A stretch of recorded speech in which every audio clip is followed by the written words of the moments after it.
Good morning and welcome to the Really Big Football Show. I am your host, BA. I have with me Keith Ingo, James Martin, Jack Hirsch. Should have another guest on in a few moments, hopefully. But we are now in the, well, I can say, the playoffs for the NFL are shaping up. College bowl games are going on, although that's not as significant because there's 200 bowls going on out there. So that's kind of weird. But other than that, I mean, the NFL playoffs are coming up. We'll be talking about that. We'll be talking about Jack. I want you to reiterate. You went to a bowl game. Was Toledo and who was the other team that Toledo played? Yeah, last Tuesday I was actually in a little bit of communication with Keith as I went because I know that's Keith's thing. I went last Tuesday night, Boca Raton. It was called, I forgot the exact name. It was with the Bush Beans Bowl, and the people were wearing those hats. I didn't get my free hat coming in. I was a little ticked off about that because when the free stuff is available and somehow I miss it, I get annoyed. But I wouldn't have kept that silly bean hat that people were wearing. But it was Louisville against Toledo. It turned out to be a great game, won by Louisville 27-22. But what got me was, how enjoyable it was watching a college game atmosphere as opposed to an NFL game atmosphere. As Keith pointed out to me afterward, it's so much more fun if it's a home team. And it wasn't a home team for either one of, those two teams.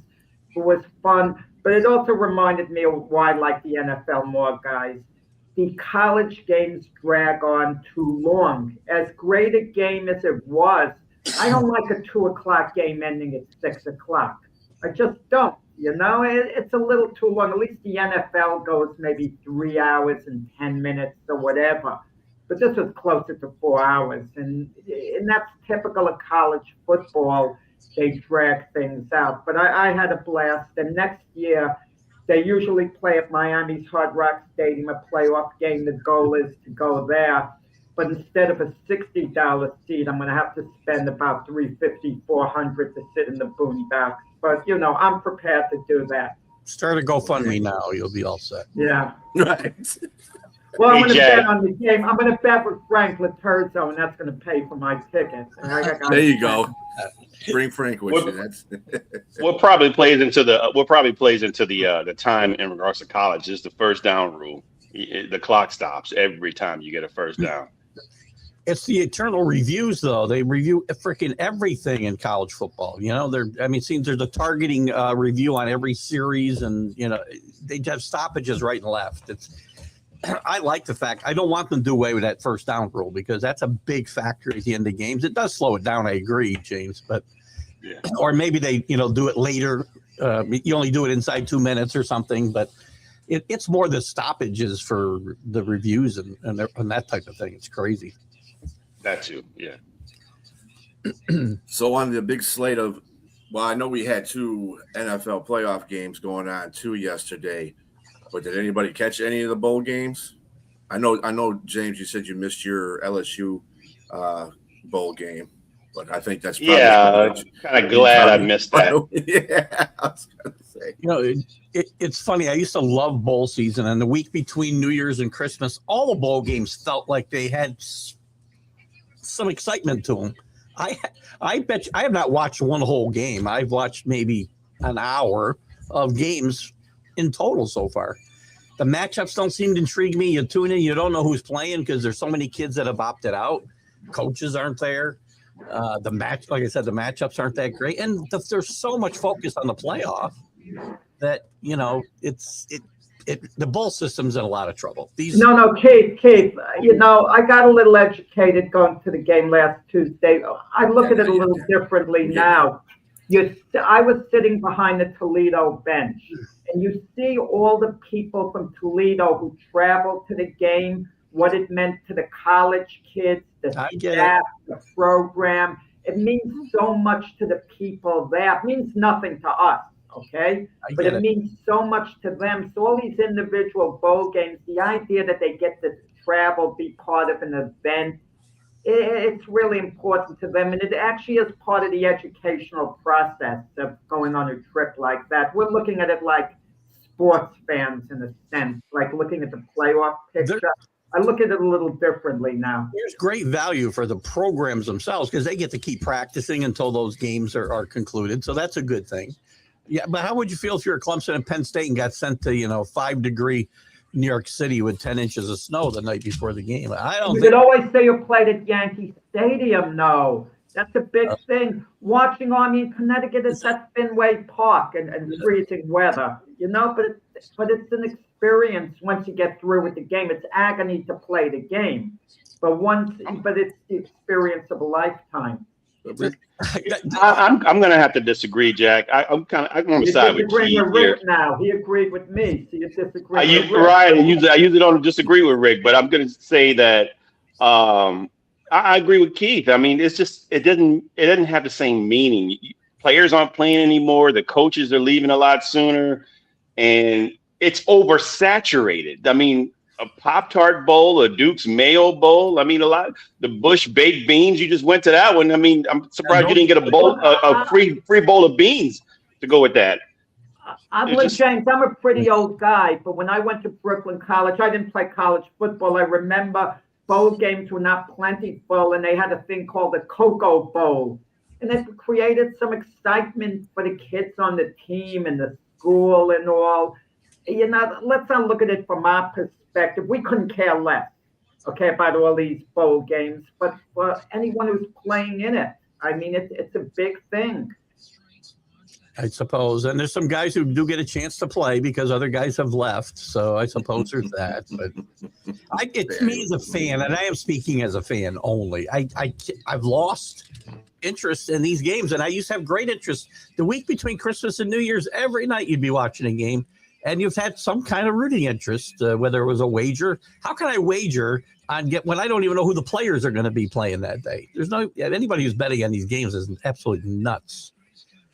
And what you just said, Keith, that it's lost when it lost its luster, and in regards to the bowl games, I liken it unto the Pro Bowl and how it is now. To me, the bowl games are kind of similar. The bowl game was exciting after the Super Bowl, when players who played in the playoffs and in the Super Bowls went on to play. These are the creme de la creme players are playing. The best players of that season played in the Pro Bowl, and you got to see guys like, I remember Drew Brees had just come off a Super Bowl win, and he was out there throwing to Larry Fitzgerald. It was like stuff like that, man. It's just like, wow, you get to see these players play. But now you don't see them anymore, and now they don't even have the game anymore at all. It's just like it's before. It's not even a football game anymore. It's flag football. What has become of football? I mean, and so I don't like the bowl games anymore because nobody's playing. Nobody's playing, and then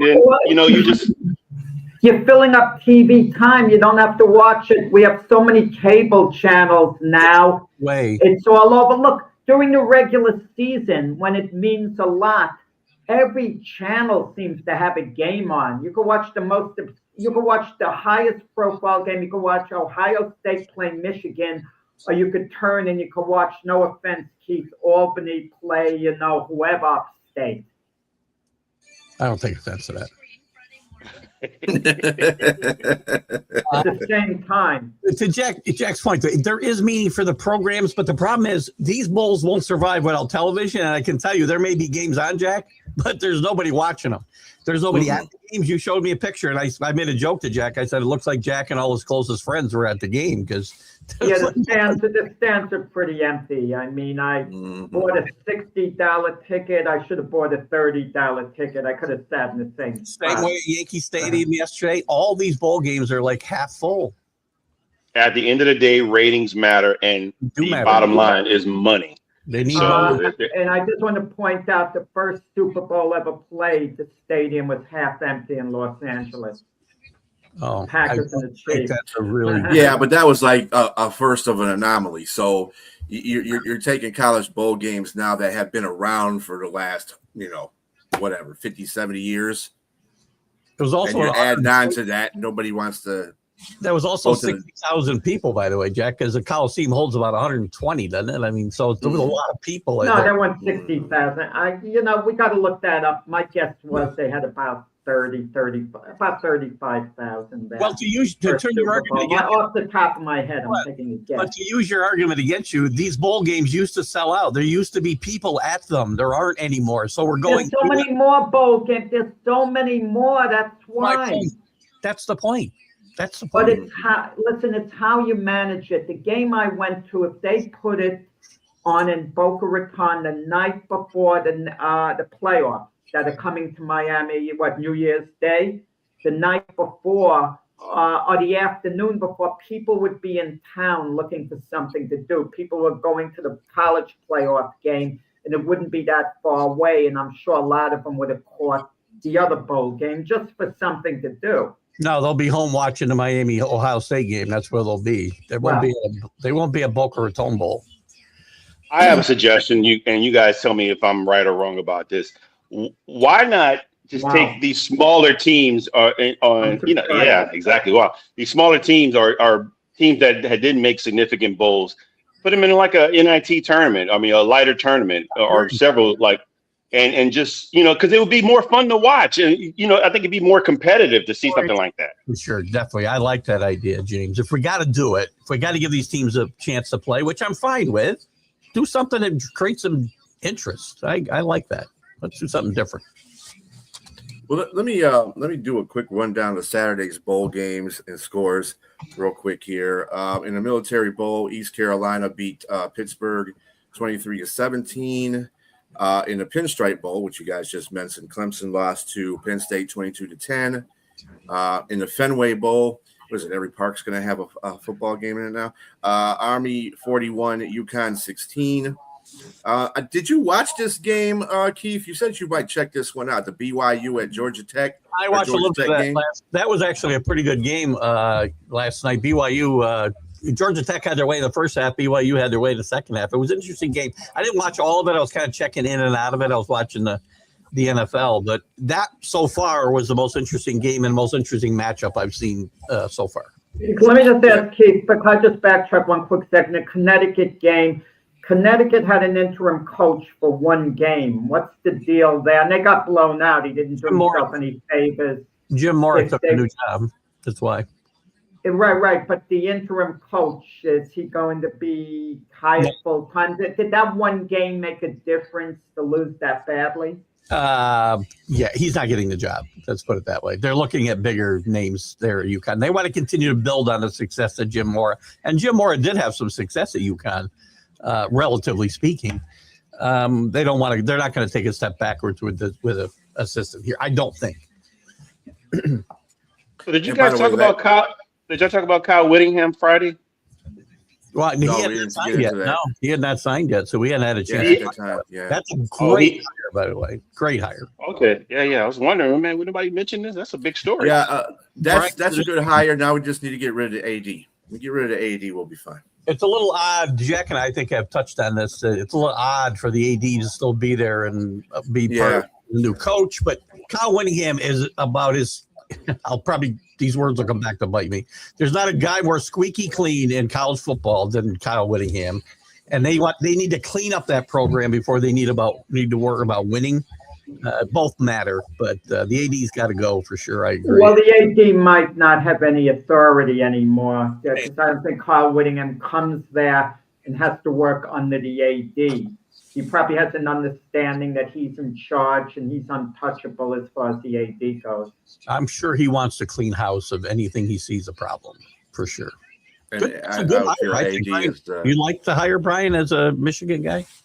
I mean, we'll see what it works out to be. I mean, it's okay. I mean, whatever. I'm telling you right now, best hire of the college football season. I'm telling you right now, you're going to be very happy. 177 wins is okay, man. I mean, in that division, I mean, come on, Utah has never been. Sorry, go ahead, Keith. The most underrated coach in college football, Kyle Whittingham. I've been saying it since I've been doing shows. And he is we will be finding that out this season. Utah in that conference is different than Michigan in the Big Ten. That's funny. I remember going beating some really good teams in the Sugar Bowl and other places too. So he can coach. They had some good runs. Trust me. Like you said in the SEC, we've seen that dude, and they've won some big games. He's done more with less than anybody you can think of in the country. Isn't he the guy that developed Zach Wilson? No. You. BYU, yeah. Jack went right to a negative point. Oh, my goodness. Yeah. Go ahead. Where's the button I can press to get him out of there? Anyway, so the rest of the bowl games, of course, that was a Pop-Tarts bowl game. Jesus. That was number 12 BYU beating number 22 Georgia Tech 25-21. In the Arizona Bowl, Fresno State beat Miami of Ohio 18-3. Then, of course, New Mexico Bowl, San Diego Aztecs beat the number 25 North Texas won 49-47 over San Diego in a New Mexico Bowl, promptly enough. And in the Gator Bowl, the number 19 Virginia Cavaliers beat the Missouri Tigers 13-7. And the LSU, last but not least, and sorry again there, James, Texas Bowl, Houston, 21st ranked Houston beat LSU 38-35. So that wrapped up all of Saturday's bowl games. Another underrated coach in Houston, Willie Fritz. Third most active wins of active coaches, Willie Fritz at Houston. Good coach. I'm surprised no one's grabbed him for a job. He went from Tulane to Houston just 2 years ago. So he's also in his 60s, so he's not going to go much further probably. But so is Kyle Whittingham. So, all right. So I mean, anybody else have anything on college football besides the hire from Michigan? There's a couple other coaches that kind of went in here, snuck in there under the radar too. Keith probably has more information on that. It wasn't like besides the one that you just mentioned. As far as hires? Yeah. There hasn't been anything really significant other than that. I mean, there's been a few. Yeah, just one last, I guess, to sum up on the coaching hot seat.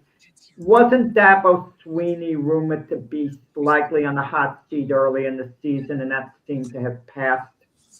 After yesterday's performance, it might be back on the table. That team didn't show up to play at all. I don't know what was going on there. And I don't know if it's Dabo. The problem with Dabo is Dabo will coach again somewhere. Things are wearing out in Clemson. His way doesn't work, and he's got to adapt. And he's so stubborn, he won't. He doesn't make him a bad football coach. His approach here, he's not going to keep up with the Joneses if he doesn't want to get into the transfer portal and NIL bigger than what they do, which is almost nothing. You know, his philosophy was to develop guys, have, third year, fourth year starters. This was supposed to be the year. It all came to fruition with Clay Kubnik and some other guys hitting their third years and senior years. And it was the worst year he's had. So Dabo's probably, I don't think he'll get fired. I think you'll hear him decide to spend more time with his family at some point, and which is code name for he got fired, but he didn't get fired. But an extended vacation. Yeah. I still like Dabo a lot. I think he's a really good football coach, and he's good, a good leader for young men. Right? we don't seem to care about college football anymore. All we care about is wins and losses. But his way isn't working as far as the wins, and you got to win at this level. Or you can. Of course, he put out my least favorite quarterback in the NFL too. So I got to say, maybe not all the men that come out of Clemson are good people. But there you go, Danny. Agreed with you on that one. I like him. I don't like the hypocritical aspect of these coaches, man. I mean, you don't like the transfer portal, and they don't like Nick Saban doesn't like the NIL, but they walk easily to the bank with those $10 million, $12 million paychecks. Fair. Just come on, man. It's not this is a professional game now. It's not just college. It's not just teaching young men to be grown men. I get it.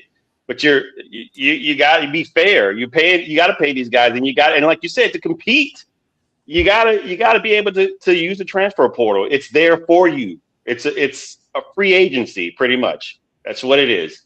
You can't get around that. You got to use it. And for him to be that stubborn and just not, that's just boneheaded to me. He needs to be fired. Very hot take.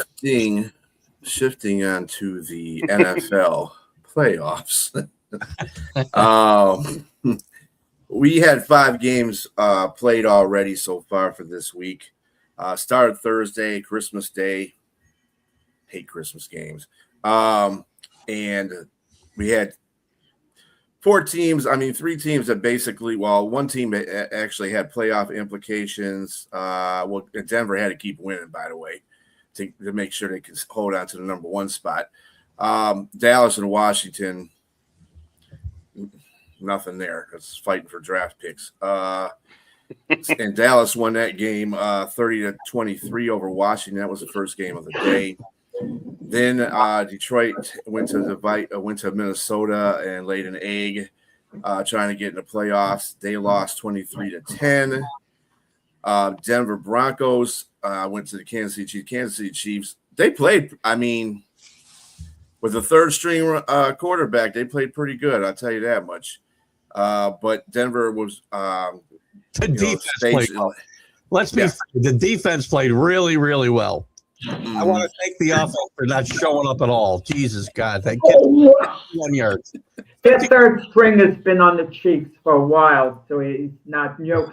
I'm curious, have any of you guys heard what the TV ratings were? Because Charles Barkley was very critical of the NFL for putting on these Christmas games, and they weren't good matchups.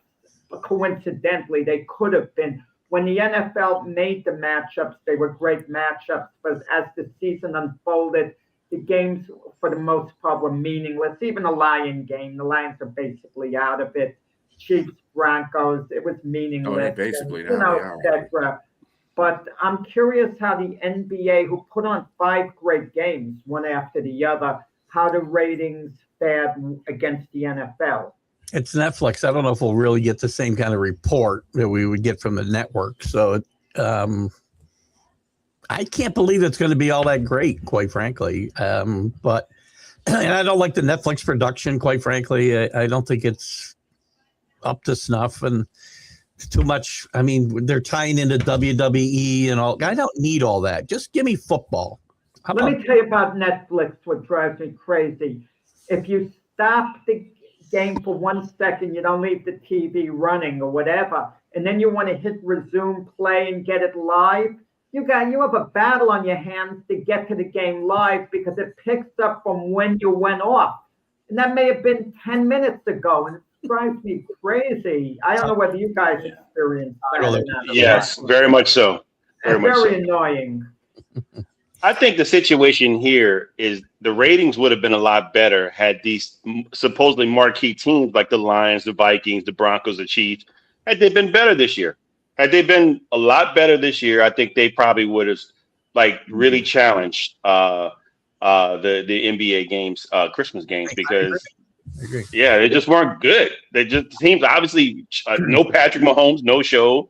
Vikings don't really have a quarterback right now. The Lions, unfortunately, they're in the pickle they're in right now, and of course the Cowboys and Commanders. No Jaden Daniels, no Cowboys they're all out of 4 of those teams are out of the playoff picture, and 5 of those teams of those 6 games, and the Chargers played as well. Yesterday. The Chargers, that was the best game of all the games. That game, if we're going to discuss, was really an intriguing game. I hate to say that a team beats themselves, but I mean, the Chargers, some of those plays, 1st and goal, and, Justin Herbert hits the receiver in the hands, and the ball pops in the air and gets intercepted at the goal line. Chargers kicker, they have a great kicker, but he misses a chip shot, field goals, and misses an extra point. There's your 4 points there. That was a difference maker, and so many mistakes. Good morning, Sonja. Good to see you again. Thanks for not showing up as well. Good morning. And we have him coming on here, Sonja. Good morning. Good morning. Good morning. Good to see everyone. Good morning. Happy final Sunday of the year. Yeah. Thank you. Yeah, it's funny final Sunday of the year for me watching any notable football. Anyway, meaningless, by the way, Thursday, because the Packers lost last night. The Lions would be still alive if they won that game. It is what it is. What can I say? It is what it is. But on the Houston Texans and the LA Chargers, I mean, yeah, you can say that they shot themselves in the foot, but guess who helped them shoot themselves in the foot? Houston. So, I mean, I don't know. Game. CJ Stroud threw 2 interceptions, so they had opportunities. Yes. They had opportunities. You could possibly say that if Houston would have lost that game, they would have shot themselves in the foot for throwing those 2 interceptions. But one was the same thing that happened to Herbert on the goal line. It was a tipped pass, but the other one. But the other one was just a great bad interception. Yeah. Bad throw, really just real bad throw. But yeah, it was a very entertaining game. I figured Houston was going to win this game. That defense is just all over the place. It's terrible. You better max protect. I don't want to see this team in the playoffs. I can tell you right now. Well, Houston took it to them with touchdowns on their first 2 possessions, and you give Houston that type of lead with their defense, then they get to dig in. Then it's a mountain you have to climb. Yeah. They did a heck of a job in that game. At the defense, the offense. Not so much, but they did a good job in the first quarter, and that's all they needed to do. So then we get to the good old Baltimore Ravens Green Bay Packers game, where Baltimore just lambasted Green Bay 41-24.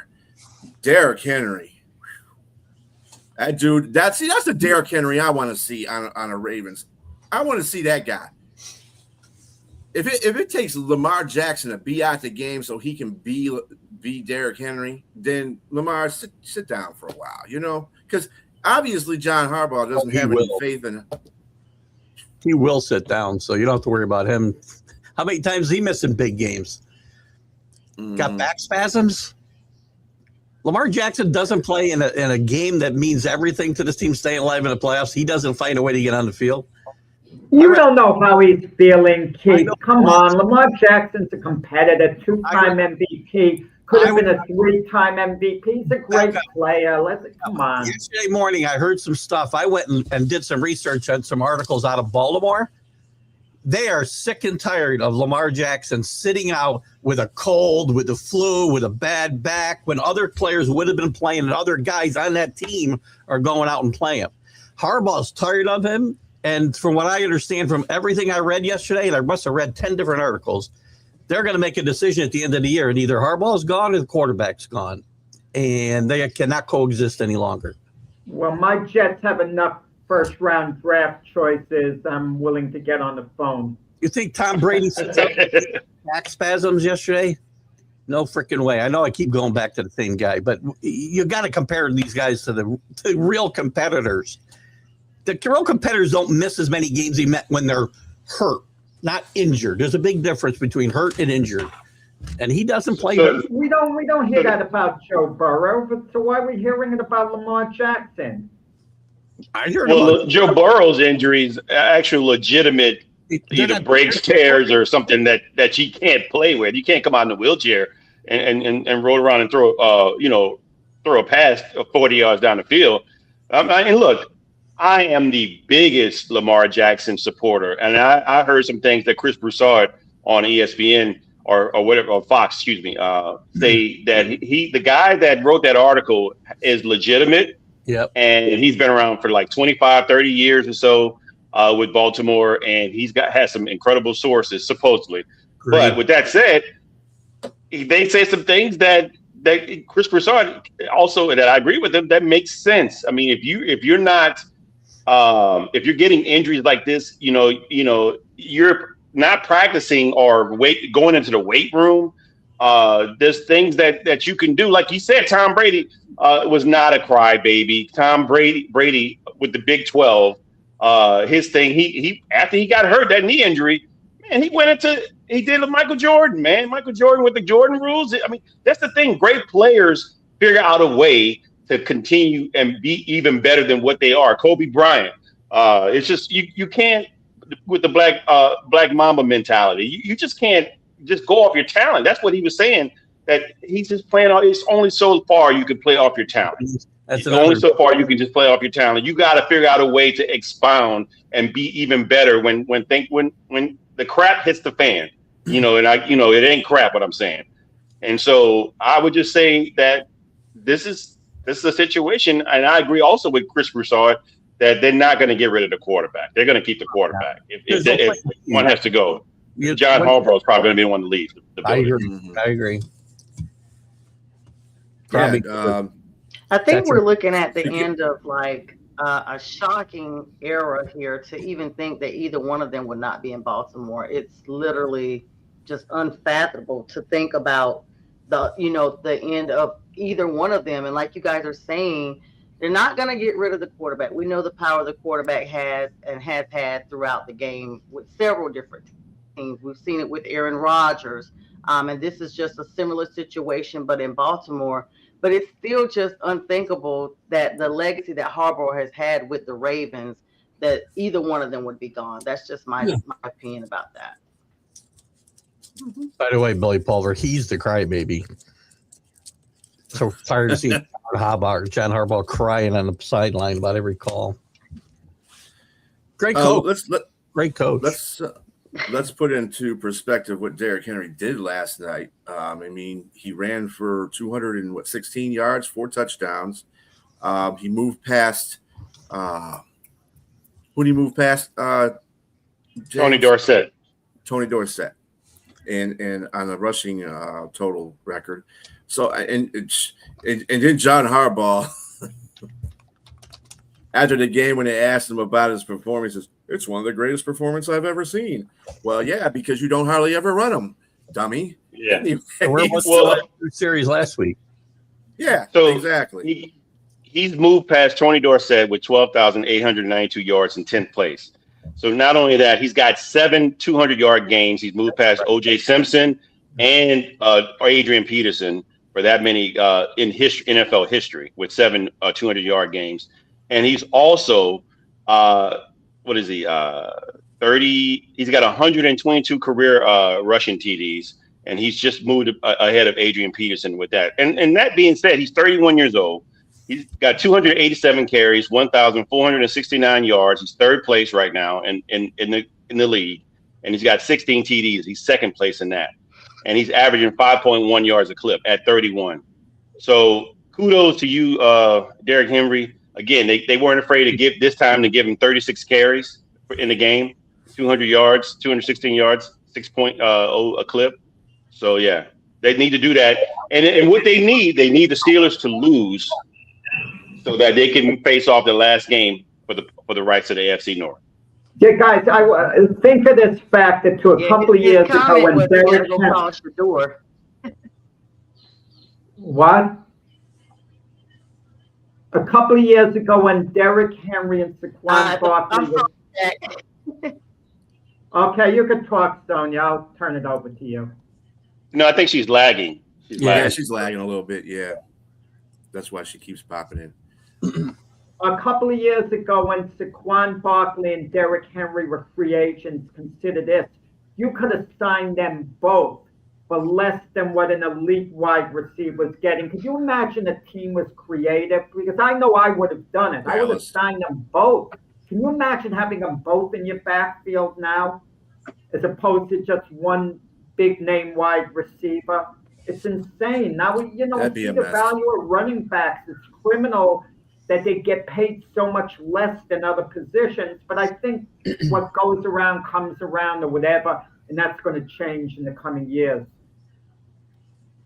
Yeah, I don't know if you want to have both of those running backs on your team. There's going to be an ego problem pretty soon, with that whole situation. I know it's a team sport, but they don't have two egos, of the greatest running backs on the NFL right now. You don't know that until they're put together. That's the point. So I just think, and they're both probably the two best running backs in the league right now. Well, over the last couple of years, 3 or 4 years. So, I mean. Well, Sonja has that problem in Carolina, and it's a good problem to have with the running back situation. Mm-hmm. She does. Running backs having to split the time. Mm-hmm. I don't think they expected that situation to be what it is. And that's a nice surprise for them. Even though I knew better, I just think, but it was a nice surprise for them. Yeah, because Dotto was a dog in Dallas. I don't even know why people thought that wasn't going to work out. Over time, though, exactly. A lot of the fans were actually trying to consider, okay, who do you actually give the plays to? But I think in clutch situations, we've been able to utilize both of them because literally they've been a difference maker. Let's be clear, Dowdle has brought a fire to that offense that has not been there in a very long time.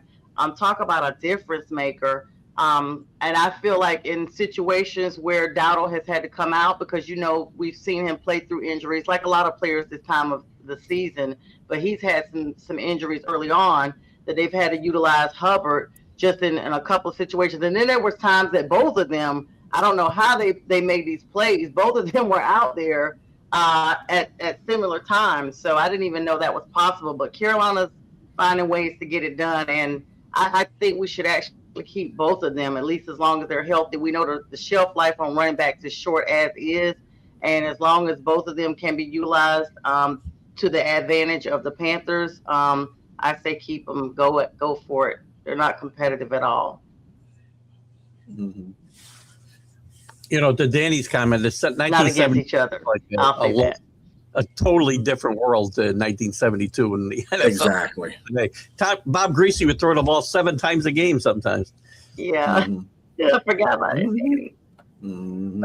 No, they were great players and great teams too. Yeah, they were great players. That's going to work today. And the two guys that Carolina has, and I think that works. And I think the fact, and James and Sonja both pointed out, this happened kind of by accident, right? Well, happy accident. But over time, it becomes a problem because one or both of those guys' ego gets bigger, and now there's only one football, and it becomes a problem down the road. Mm-hmm. Not now. Mm-hmm. Take advantage of it now. And thank you for Danny for stating the obvious. Yeah, I agree. But they've been good running backs the majority of the season. So it is what it is. Like I said, that will get corrected over the offseason. So we're going to go into the rest of today's schedule with the NFL. And I kind of want to start with you, Keith, and your team, the New England Patriots. You're going on to take on Jack's New York Jets in New Jersey. How you feel about this game? I feel really good. I would feel much better about winning these next 2 games if actually the Chargers had won last night and had a chance at the AFC West, because right now the Patriots have virtually zero chance of getting the bye because the Chargers have no reason to try to beat the Broncos next week. So I'm not really excited about that. But I think this team wants to go in with a little bit of momentum. I think the loss to the Buffalo probably, again, losses aren't great, but sometimes they come at opportune times. And this team is going to want to be building some momentum.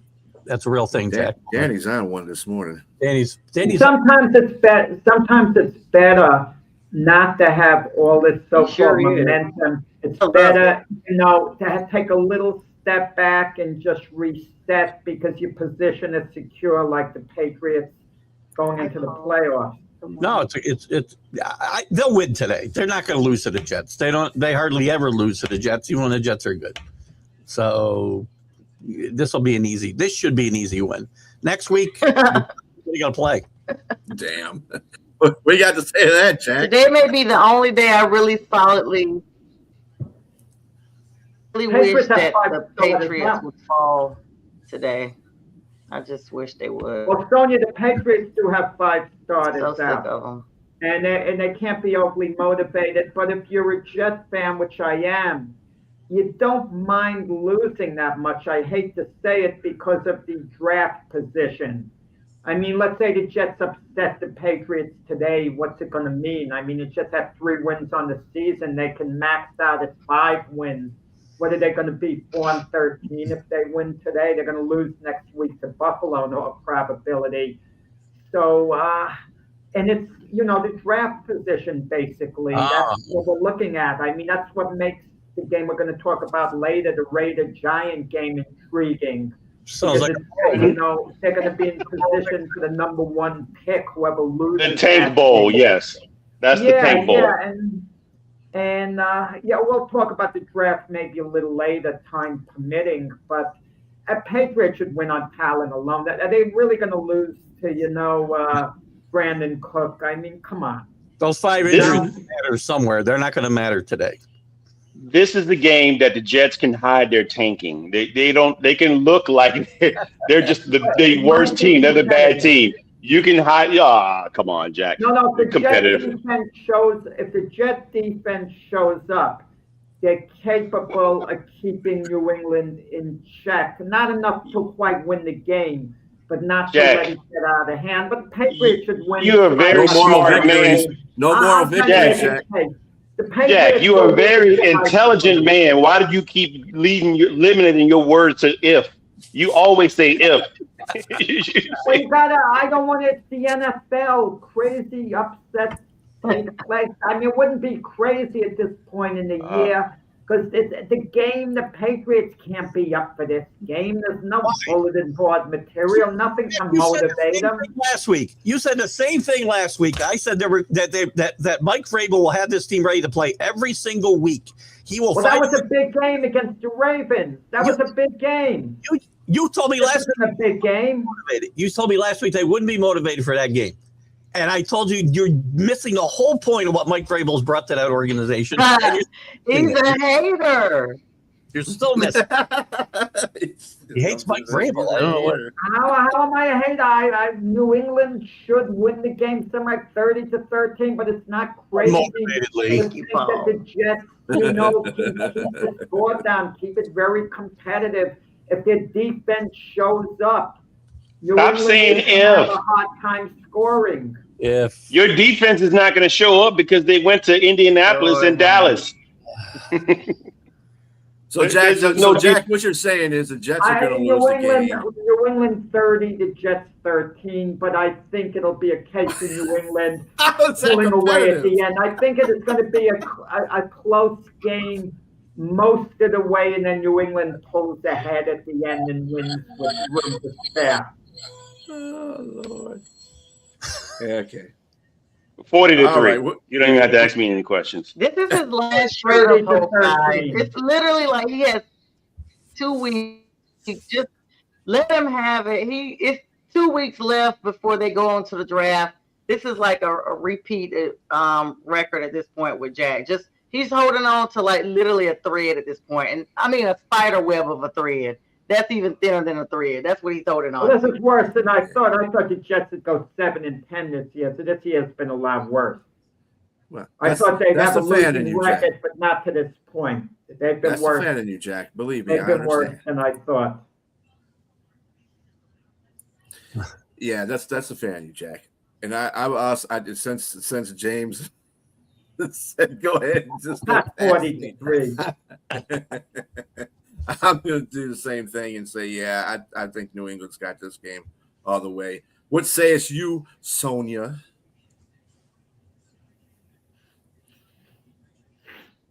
He's really on a delay. Yeah. Oh, yeah. That's a long time. Yeah, I Yeah. feel like as much as I don't really care for the Pats, they probably will put up 40. Let's be clear. They started out the season that way against my Panthers, and the Jets are definitely not on the level of the Panthers at all, even back then. They might put up 48 points. I think it's going to be 48 to probably 3.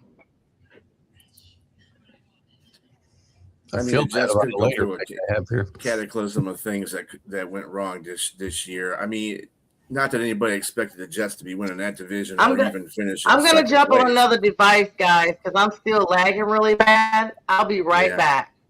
I'm going to jump on another device. All right. So the next game that we'll have, because we beat that one to death.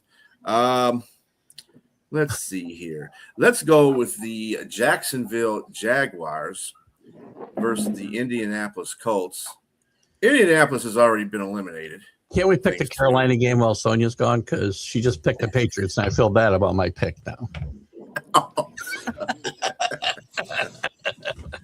Go ahead. I'm sorry. I don't want to hijack.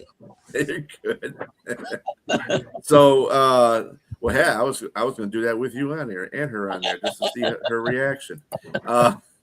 This is supposed to be made for podcast. Anyway, Jacksonville Jaguars going to Indianapolis to play the Colts. Colts already been eliminated. They got Jacksonville by 5.5. I think it's going to be a little bit more than that. I just don't. Jacksonville's going to be deflated. I don't even know if they're going to play Sauce now. They don't need to. I mean, Indianapolis is going to be deflated. You just said Jacksonville. Yeah, Indianapolis is going to be. Yeah, I agree. I think this Jacksonville needs this win to stave off the Texans, and I think they get it. Listen, none of us have been really, maybe in more recent weeks, but most weeks, none of us have really given Jacksonville the respect that they deserve. And they're going and winning on the road. James, I told you. I believe if they beat Denver, I believe. Okay. I said the same thing, and I said the same thing. I said that they went to Denver. I cannot put them down anymore, or the quarterback. They went to win one of the toughest places to win in the NFL. Mm-hmm. They finally got our respect. That's what I meant. Yeah. So I do think they'll beat the Colts handily today. Colts nothing to play for. I don't even know that I would risk Phillip Rivers later years in life in this game. You may not see him for long. I'm not sure what their plan is, but with them eliminated, I don't see a point in playing Phillip Rivers at all. So, well, I'm going to tell you what they're going to do to Colts a lot. They're going to run the ball a lot because if you notice, Jonathan Taylor, who seems to have the rushing title locked up, he's fallen behind James Cook for the rushing title. And if the Colts are fond of Jonathan Taylor, they're going to want him to win the rushing title, meaning, they're going to run a lot. And maybe the offensive line is going to respond, and that's going to be their game plan. And if that's their game plan, it might keep the score down a little bit. But no team has fallen apart the way the Colts have this year. I mean, they were supposed to be Super Bowl bound. The reason they gave up 2 number ones and Adonai Mitchell for Sauce Gardner was because they were buying all in for the Super Bowl. Mm-hmm. Man, and if the wheels come off and now they're eliminated from the playoffs. If I told you at the time of the Gardner deal, they'd be eliminated from the playoffs with 2 games to go, that would have been crazy. No one would have believed that for a moment. And so Jacksonville should win the game. They have everything going for them now, and the Colts don't. Yeah, I don't think Lewis plays. He's not going to play next year. If he wants to carry a clipboard and be there for an emergency, well, that's fine. But he can't be your starter. Mm-hmm. No way in heck. It was an emergency situation for Phillip Rivers to come. Wait 1 second. What are they going to go back to next year? It's conceivable if Phillip Rivers plays well these next couple of games. It's conceivable he'll be back next year. And it's Jackie is not going to be a starting quarterback. But it's not. Look at what the alternatives are. They still have Anthony Richardson under contract. You can't count on Anthony Richardson. Maybe he'll finally put it together, but you can't count on him. And to re-sign Daniel Jones for more than 1 year, Daniel Jones, can you really count on him, especially coming off the injury? I mean, maybe you look towards a guy like Malik Willis who's going to be a free agent, but he's a wild card. You're not sure what he's going to give you. Maybe Malik Willis, he was great last night, but maybe Malik Willis is going to be a good starting quarterback in the league, or maybe it's all an illusion. We don't know. They'll pay Daniel Jones. They have no choice. Daniel Jones is not good. They do have a choice. He was good. He was good. What are you talking about? And he blamed out. He's had 6 years in the league. Four and a half of them haven't been successful. How about Sam Darnold? Yeah, exactly. You pick and choose who you want to see flame out. Come on, man. Darnold had a Jack, great year. you know the reason why, Jack. You know the reason why Indianapolis is going the direction they are right now because of Daniel Jones. He got hurt. Daniel Jones might not be the best passer in the league, but he has wheels, and that it was the same formula that Philadelphia used last year with Saquon Barkley and Hurts. Hurts went out there and was running the ball. He passed when he needed to, but they had run plays, and that's what made Saquon effective. It's the same thing that Indianapolis is doing. The coach comes from the same tree, so he knows what's going on. Jonathan Taylor carried that offense. Philip Rivers is going to sit back there and be a yes, but he only carried the offense because it was a threat of the quarterback run. Same thing with Derrick Henry and Lamar Jackson. It was the RPO is a big deal in the NFL now, and so it makes. But you can only do it when you have somebody at the quarterback position that's mobile. So would you commit to Daniel Jones if you're Indianapolis beyond 1 year? 100%. Good quarterback money beyond 1 year. Would you commit to Daniel Jones for that? 100%. Yes. $40 million a year, but yes. Because you have to look at the situation. Who else you're going to get? Who are you going to get in the free agency? There's no quarterback that's coming out of the draft that's like that, and you're not going to be available to pick the biggest. I mean the top pick with Mendoza. You're not going to be available for that. So what are you going to do? I mean, and I'm going to say this also. You still have a quarterback in the building that you can try to work with. I mean, I know people might say Anthony Richardson is done. I don't think he's done. I think you picked him number 4th overall. It's like having Deshaun Watson in the building. I mean, but I think they should give Anthony Richardson another try. He's in the building on the rookie record. On the rookie contract. You got to try to. If you find Daniel Jones, you then committed to Daniel Jones. So how you keep both? Keep both. One is still on a rookie contract, is what I'm saying. You still try to figure out if he can play. If Daniel Jones, you could give him a 1-year deal at reasonable money, yeah, I would bring him back as the starter. I would. 1-year deal, let him prove himself, and then if he has a really good year next year, then I'll go beyond that. I'll look towards a multi-year deal. But otherwise, you could bring in Malik Willis.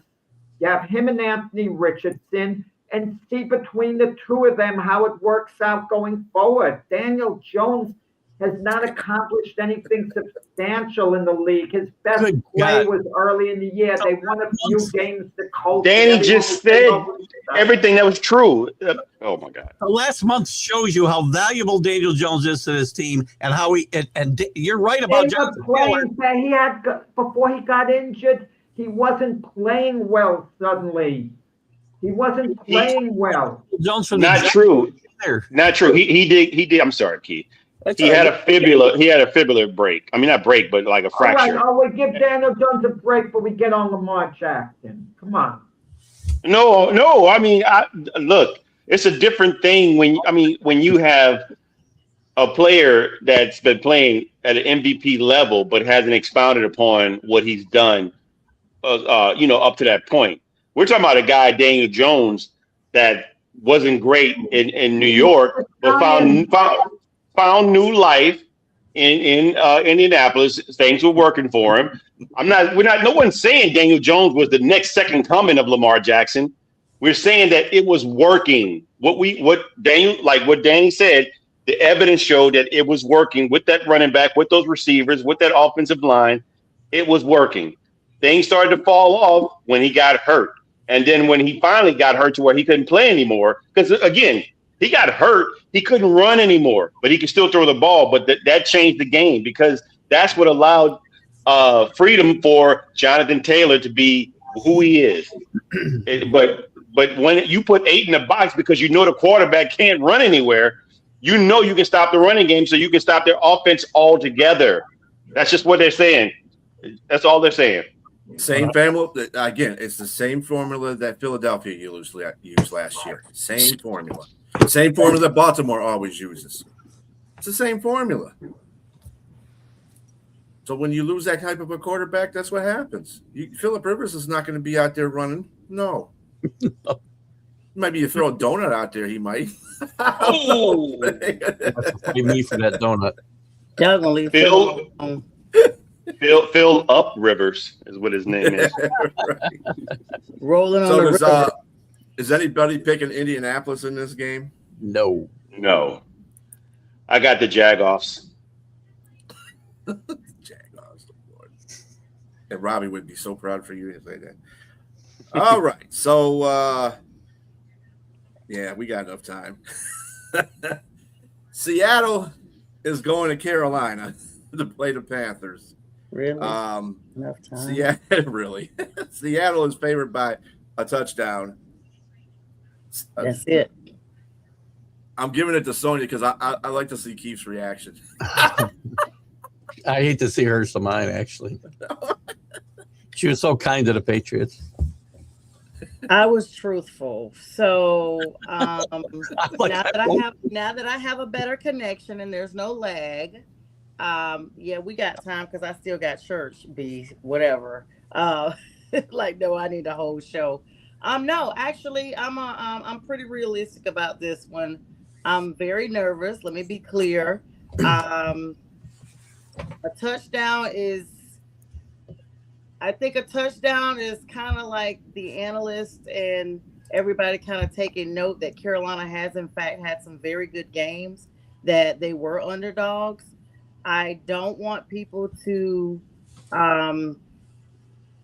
over complicate the situation by saying that, you know, Carolina is favored. You know, I appreciate all the positivity. Thanks, Paul. But you just don't know. You don't know which Panthers team you're going to get. I'm going to be honest about that as a Panthers fan.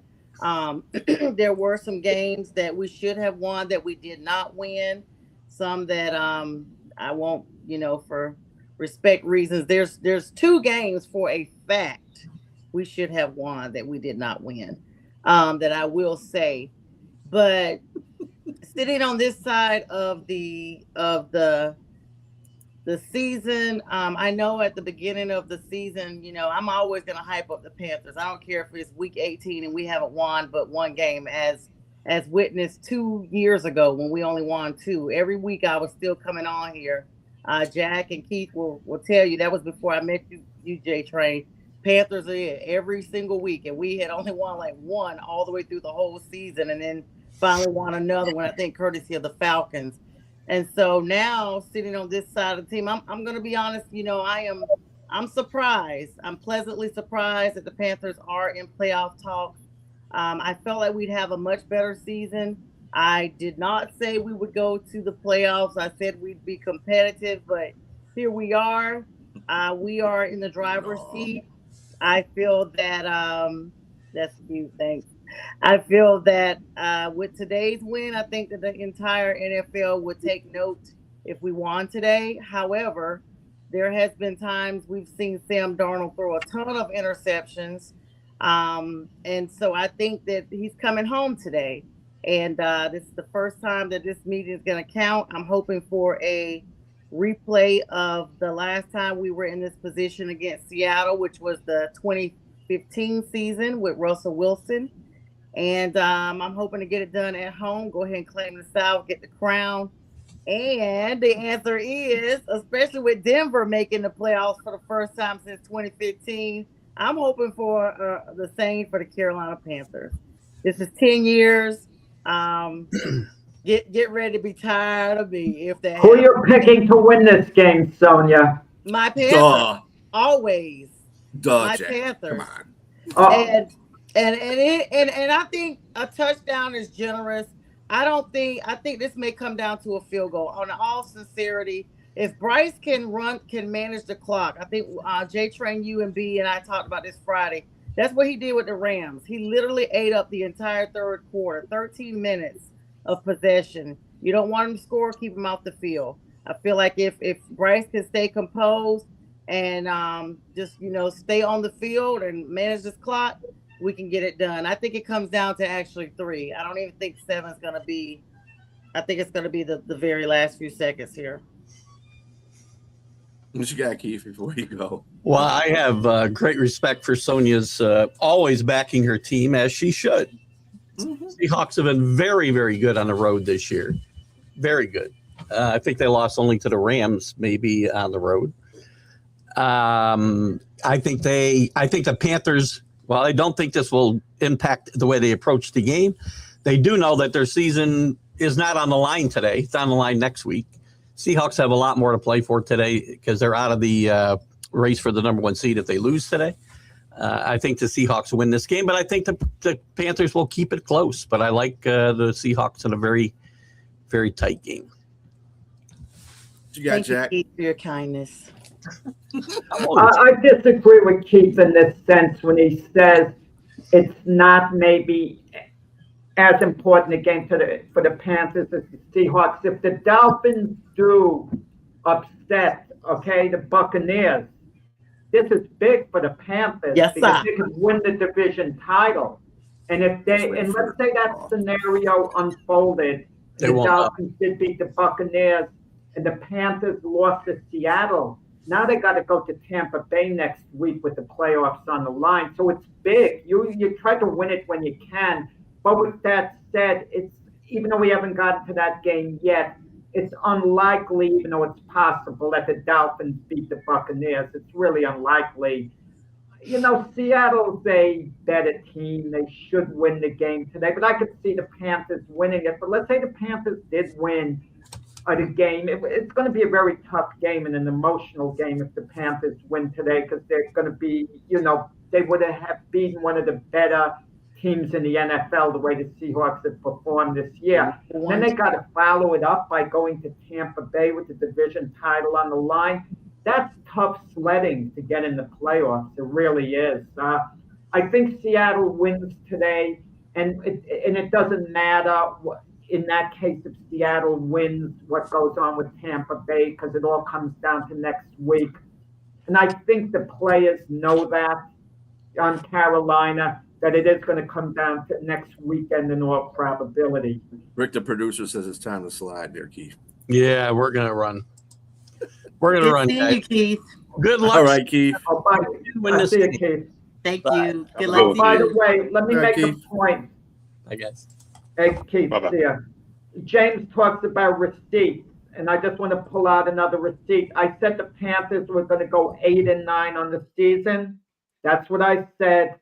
They're 8-7. They lose to Seattle. They're 8-8, and then next week, unfortunately, sorry, Sonja, they'll get a butt whipping next week if the division title is on the line. The Buccaneers, no way they lose at home to the Panthers.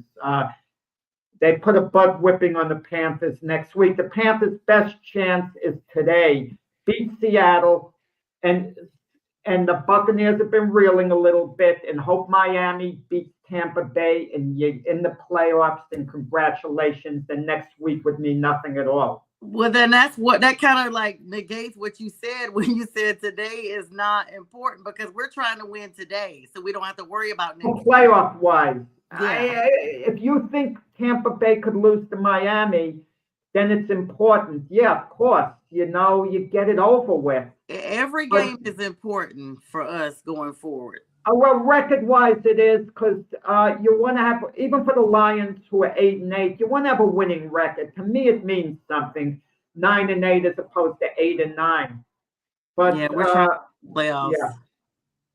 Yeah, but listen, the Panthers in a great spot. But if you're a player, you know what time it is. Playoff situation. Do you lay it all on the line against Seattle and become emotionally drained? And let's say the Panthers win today. They have to come back, like I said, 1 week later with, even strong emotions, and that's Well, hard to do. Dan Canales said it best. We're not watching the clock today for the Miami and Tampa Bay game. We're just playing our game because that's no matter what. We don't want to be watching this game and take away from what we need to do today. We need to focus on what we have to do today and next week, no matter what happens on the other side with the other team. That sounds good, but have you ever heard a coach in any sport say, "Oh, we're going to be watching the scoreboard to see what's going on"? Well, but you know that they everyone all wants- lie. They all lie. James knows that. Yes, but you know they want everyone's. That's that's the $1 million question. But I'm just gonna take advantage of the moment that I'm feeling now, in case this changes tonight or it changes next week. I'm just gonna enjoy the moment that I'm here now, and that my Panthers. It's so honest. It's so odd. You guys know how you have pictures, and sometimes your pictures come up in history on your phone or whatever. A year ago today, the Panthers were projected at the number 4/number 5 position for the draft. This year, we are way down. We are in the top 15 of power teams in the league right now. We're sitting at the number 4 seed in the playoffs right now. I'm just going to enjoy the moment that we've gotten a hold of our season and that we've made great strides to get to where we are. And things are looking better for next year too. It's on an upswing. So that's Carolina. It's on an upswing. Carolina's taking nice steps forward. Yeah, that I will say this. I was in New Orleans last Sunday. Well, Sunday before last. I was in New Orleans. I was traveling last week as well. But they just cannot. They have to play all 4 quarters. That's what I saw. I saw it up close and personal. Went to the top of the 4th quarter with the lead. Should have won the game against New Orleans, as you say. And they let up. They stopped playing all 4 quarters. And when you don't play all 4 quarters, you feel like it comes down to 1 or 2 plays that you may or may not have gotten the best of. If you play all 4 quarters, no matter who it is, you've given your best and the better team wins. You can't not play all. So you're saying the Panthers should never lose to a team like the New Orleans Saints. I wouldn't say that. I would say I was at that game and we had the lead at the 4th quarter. We should have won that game, and we did not play all 4 quarters, is what I'm saying. And then it came down to a play or 2 that was questionable. But had they played all 4 quarters, had they played the last half like they played the first half, I mean, y'all are laughing, but I'm being honest. No. I'm laughing at James. No, and that's what I'm saying. And that's what I'm saying, James. I'm not saying about the fact that I feel like we got cheated. I'm saying the Panthers didn't. Take your L's. Take your L's. We just beat you once. We beat you twice. There's a reason. A garbage team beat you twice. We beat you twice. We beat you twice. It doesn't matter. It don't matter. It doesn't matter. At the bottom. But you got beat by a garbage team twice. It doesn't matter. Twice. Where are y'all? It does matter. Because now you're playing where you are now. Nowhere. You have nothing to play for. It doesn't matter. It doesn't matter. We beat you twice. It's in the playoffs. It doesn't matter. You guys definitely shouldn't have won in Charlotte. Definitely. I don't know what happened then. But I will say what I saw. We did not. The Panthers assumed that the Saints were going to lose that game, and they did not play all 4 quarters. Everybody knows. You can't say that. We grown men. I can't We grown. We're grown teams. Hold on. I'm going to let you go. I'm going to let you go. I'm going to let you go. I'm going to let you go, and now I'll go. But I didn't want to say that. You guys got a bad call. Tyler Shough went out there and pussyfooted around and sold a call that he got hit so bad that he needed to be taken out, and they cheated. The NFL came back out and said the call was a bad one with T-Max catch. Okay, I didn't want to talk about the reasons why. I'm trying to put it on the Panthers, that the Panthers should have played better, which is what you're saying, but you're so ready to say that we got beat by you guys that you're not even seeing the bigger picture. I'm giving you your props. I'm saying we didn't play the game all 4 quarters, but in all honesty, the league came out and said one of the biggest catches that we should have had would have do it. Just like NFL say across the board with Dez Bryant, with the Rams, with everybody else. It's NFL officiating. But at the end of the day, where are you and where am I? Can I go now? I was going. All You right. cut me off. No, I'm done. I'm finished. I'll let you go. I'll let you go. Yours. It's all yours. All right. An L is an L, regardless of how you speak it or who you play. It's an L. You lost. You didn't do anything to lose the game. You got beat by a team that wanted it more than you did. It's what it is. You got to take that. You can't make excuses for it. You can't make any. I didn't make any excuses for the 10 losses we had. We lost. We lost all those games. But you lost both those games, and you're in the predicament that you're in right now because we beat you. And that's it. There's no this and that and this and that. You lost. Come on. You got to take that. But if and that's just what it is. Quarters, what does that mean? It doesn't matter. It doesn't matter. That's an excuse. It's an excuse. No. It's an excuse. JTrain. Yes, it's an excuse. All 4 quarters. You're going to lose. Everybody got to play 4 quarters. I mean, I've had plenty of games. But exactly. We didn't play all 4 quarters in a game. It doesn't matter. We lost. It's what I'm trying to tell you. That's what I'm saying. We lost. The Panthers assumed that they were. It doesn't matter, sis. Come on, take your L's. Take your L's. What I'm doing. I'm trying to get no, you're not. You're not. You're not. You're talking out of both sides of your neck. You're talking out of both sides of your neck. Yes, you are. I tell you that the team assumed they were going to win because you guys had a worse record. How you figure they assume anything? How you know that? You can't do that. You're not there. They got beat. I was there. I saw it. You weren't in the first game? You wasn't at the first game? Right. I said I don't know what happened. I'm talking about this last game. Come on, man. I literally said they did not play. I was there. All right. I'm not going to. We got a lot of time here. We don't have a lot of time. I'm not going to waste it on that. But I'm going to tell you my prediction in a moment. I know, Jack, did you make your prediction already? Yeah, I like Seattle to win today. Yeah. I was just talking what's at stake, basically. But just looking at it normally, I think it's going to be a close game. Something like 20-17, close game. I think both teams have a lot to play for here. I think Carolina has a lot to play for because of the situation they're in. They know they got another team in Tampa Bay that needs to win also, but they don't want to depend on that. And I think they're going to play a very hard game at home against Seattle. I just think Seattle also was playing for the number 1 spot, which they have. They want to try to keep that. So they're going to come in tough as well. And I think it's going to be a tight game as well, like you both said. I think Seattle is going to win by maybe 2 or 3 points, but I would not be surprised if Carolina wins this game.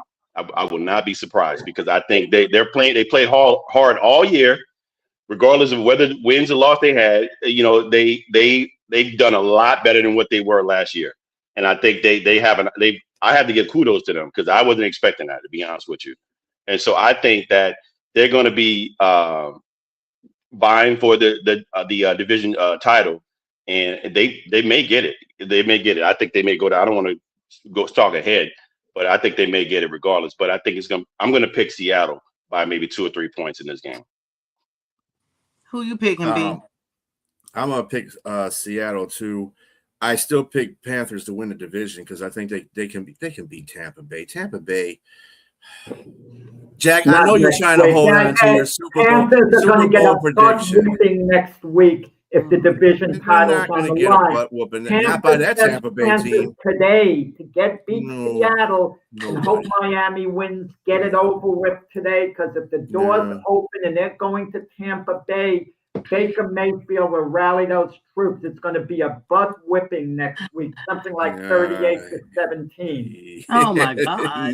Next week, if the division title's on the line, I give the Panthers a shot today. Your division title was on the line when they played the Panthers the first time, Jack. What happened? They're futzing around. They're so good. They should have been able to go down to the Panthers and beat them.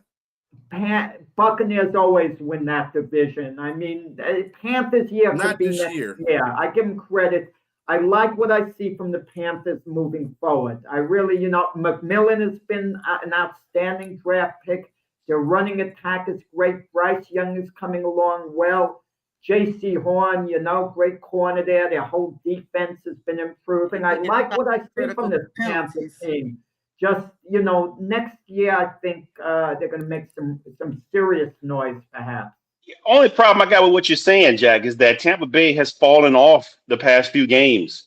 And it wasn't just against Carolina. It's a lot of teams, man. They don't look good right now. The Saints lost to the Saints at home. One day ago, you would have told me that about the Baltimore Ravens. And if the Ravens have a shot next week and they're playing the Steelers, same scenario with the Ravens, you know? Don't compare Tampa Bay. Did you just throw a shot calling the team the Aints? You call my team the Aints? Who? Did you call my team the Aints? I didn't say anything. Oh, what you said? They did what? By the what? No, we're saying that the Saints had beaten Tampa Bay at. I heard you say that, but I said Tampa Bay has dropped 5 of their last 8. Oh, last 8. I'm like, what? Yeah, Tampa Bay has dropped like 5 of their last 8. Oh, worse yeah, than that. They're pretty bad. Tampa Bay has been. They've lost so many close games, and they won close games early. They've been reeling, but I know the talent on that team. But listen, let's see what happens today. Maybe Miami shows up and plays a great game. And wouldn't it be that this would be bad news for the Panthers? Could you imagine Miami loses and then the Panthers lose a tight game to Seattle, knowing that they could have won the division today, and then they got to go to Tampa and regroup? Mentally, I think there's going to be more of what happens if Miami wins against Tampa Bay. I just think that, but I mean, Seattle is out. They're a very good road team. That's one thing Seattle is. And that's the only reason why I don't think that Carolina will win this game. However, like I said, they will go into Tampa Bay and beat Tampa Bay. I'm sorry, Jack. I know you're trying to hold on to your Tampa Bay Super Bowl dream, because you picked them to go in the Super Bowl dream. They are not playing quality football right now. And it's like I see – You see, there's no what do you call it, momentum, but that momentum works two ways. It can be working for you to win. It can be working for you to lose. So you have to change that momentum, and I don't see Tampa Bay changing it right now. I'd be surprised if they beat Miami. So I think the scariest thing is for me. I don't want to say scary, but it really is scary. It's literally unnerving. Is the Panthers win the division, and we turn right back around and have to play Seattle in the first round of the. If Seattle gets the number 1 spot, yeah. If they still have it, we have to go to Seattle. No. That would be that, because Seattle, if they're number 1, they're gonna have a bye. So you're 4. You're gonna be, as a matter of fact, because you're a division leader, you're going to have a team come to your place. You're going to have a home game. I saw somewhere somebody was talking about us going there. I was like, how? And they were supposed to have the bye. But you will be playing, let's see, you'll be playing a tough team now. You probably either be playing as it stands right now. The 49ers are. But Panthers are not going to the playoffs. So come on, let's move on. Tampa Bay. Tampa Bay's not going to playoffs. You want to move on, Jack? You want to move on? We'll move on to Tampa Bay and the Dolphins. That'll be the next game we move to. Sure. So Sonja, what you got? Tampa Bay and the Dolphins. Dolphins at home. Tale of two Floridian teams. I'm going to go for Miami with the upset just because I've seen how Tampa has been playing as of late. And they're going to probably, like Jack is saying, the Panthers should not worry about today's game.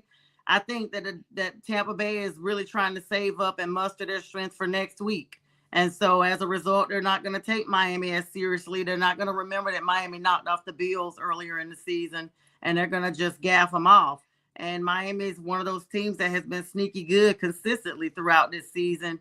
Kind of similar to the Panthers. When you just count them out, that's when they show up the best. And I think this is one of those things that Miami is still trying to stay where they are, and they don't have, nothing regarding the NFC but to play devil's advocate. And I feel like Miami's going to get it done probably by a touchdown. Yeah, but Sonja, the Buccaneers are playing for their season if the Panthers beat Seattle. They have a lot going. I mean, the Panthers can afford to lose this game against Seattle if they win next week in the playoffs. If Miami loses, their fate is out of their hands. They no longer control their own destiny. If the Panthers beat Seattle, the season's over. they can't afford to take them lightly, and especially the way they've been playing, they got to straighten out. I don't know how all you like Quinn Ewers, what you think of him as a starting quarterback. He struggled last week in his first start. I mean, the first half he wasn't bad, and then the wheels fell off completely. I mean, what's Miami playing for right now? And Sonja's right. They were good for a little while. They put some games together where they, pretty good for about 5 weeks or so. But the way they lost to the Bengals, I watched some of that game last week. They didn't look good at all, and they didn't seem to be putting out.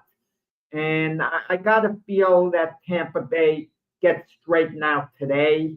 Even though it's more important next week, they have to win at the very least, get a W one way or the other. And if they don't get a W, just hope Seattle wins. But they got to be I mean, they don't have to be scoreboard watching because it doesn't matter what, the Panthers do as long as Miami wins. They know they have to follow up next week, but the Panthers, they're going to be scoreboard watching a little more for sure. But whatever, I think the Buccaneers win this decisively, something like 32-12. They finally snap out of it, but at some point, I kind of feel today will be it, but I'm not overly confident that they're going to snap out of it to that point. 2026. Next week, I'm confident they snap out of it in front of their home crowd. I thought one of the scenarios was if Seattle lost today and Tampa Bay lost today, that the Panthers would. I thought it was 3 ways we could clinch. I thought we clinched with our win and Tampa's loss today, just like we did, or if we swept them next week. So if they lost today and we won today, are we not automatically the division? No. Yes. Yes, it was. Right. Yes. JTrain's right. It was 3 ways. It was sweep Tampa. If they win today and Tampa loses today, it's over. Carolina is the division champ. Tampa win and Tampa loses. Yeah, it's over today. Right. But it's two ways. It was 2 ways left. It was 3 if we had won the New Orleans game and Tampa had lost. But now that's all hypothetical. That's backtracking. It doesn't. No, but I'm saying there were 3 ways the Panthers. There was 3 chances for the Panthers to win. It wasn't just a one and done on one game like it has been in the past. So that's why I'm saying there's no way we would intentionally try to put it all on the line next week. We need them to lose today, and we need to win today. So because you have a tiebreaker, you won one game against them. If you lose today, you still can get into the division by beating them next Sunday. Mm-hmm. Yeah. I think the pressure is on Tampa Bay because they can't afford to lose. They can't afford to lose. They got their onus is on them because if they win out, they're in. Mm-hmm. Because of all the losses, they got to win today and they got to win tomorrow. But Sonja, it's very simple.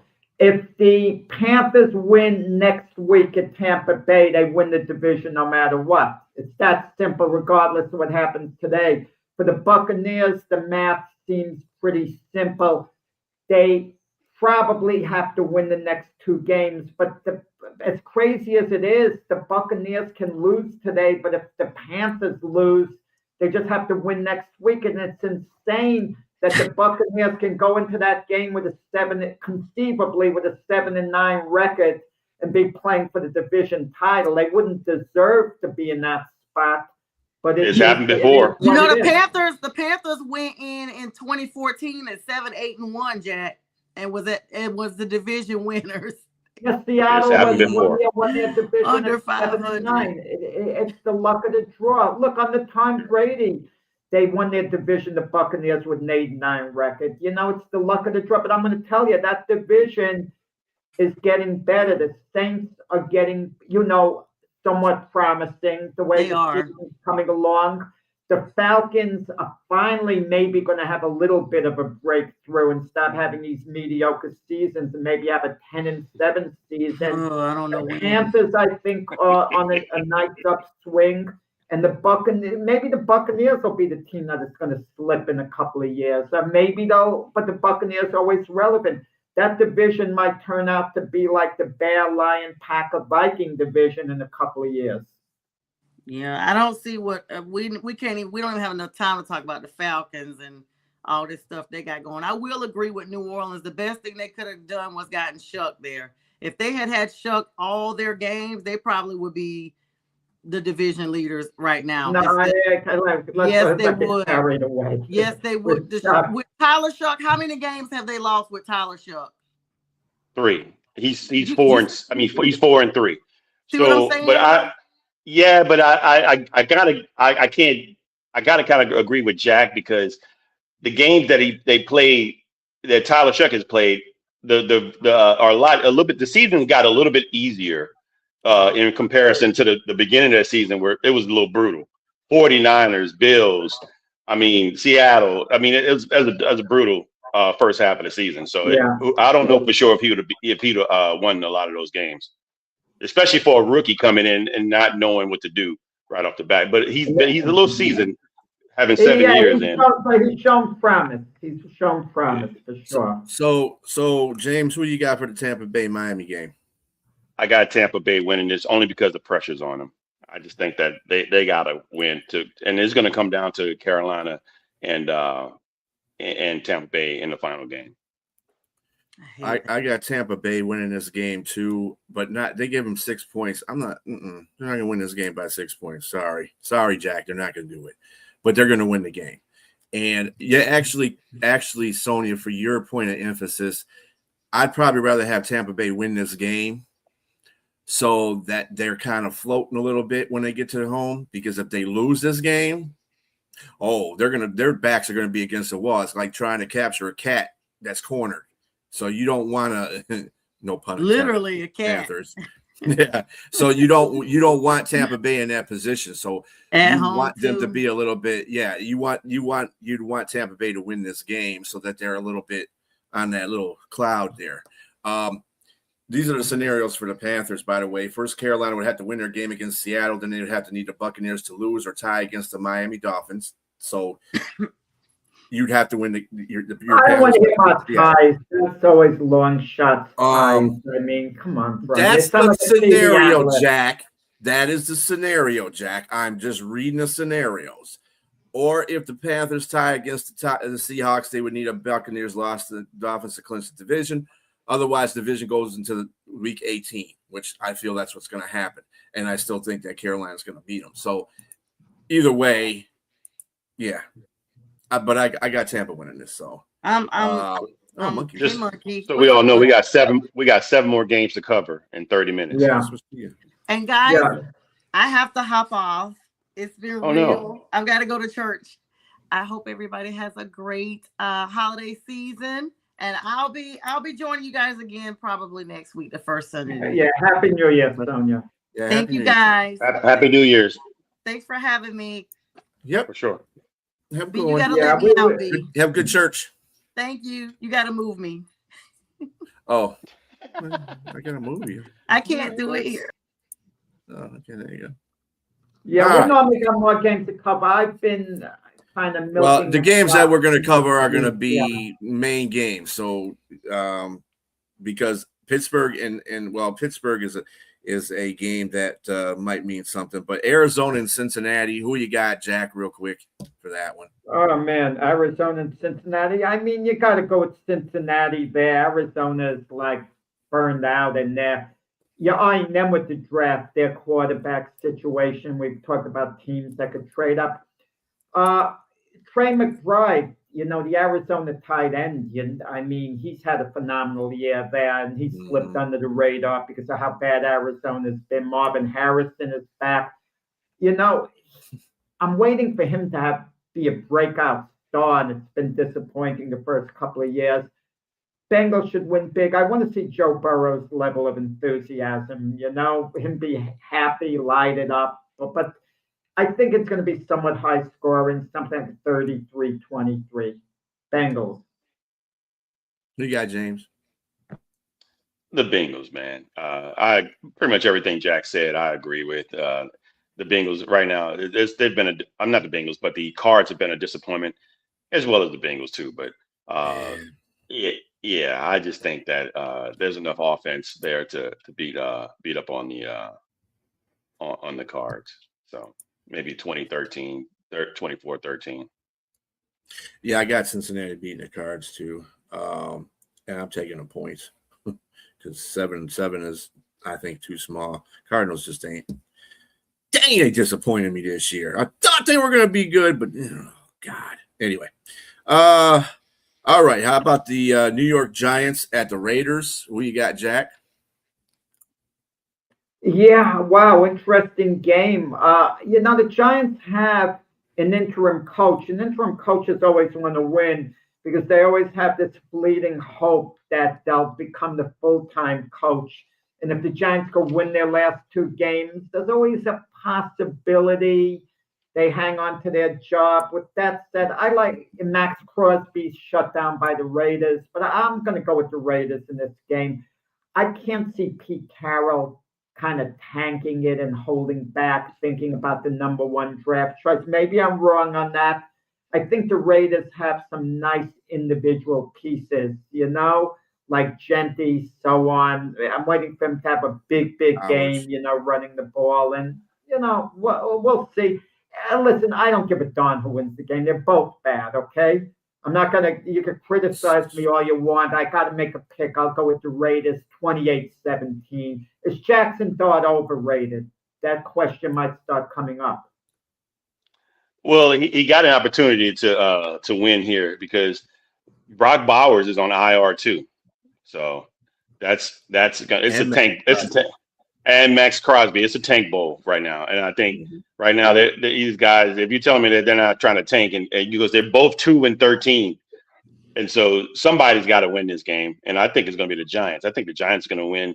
I think they're going to let Jackson Dart do his thing with whatever he has out there. And what better team to do it against than one of the worst defenses in the league. And I think they go up there and upset the Raiders at home.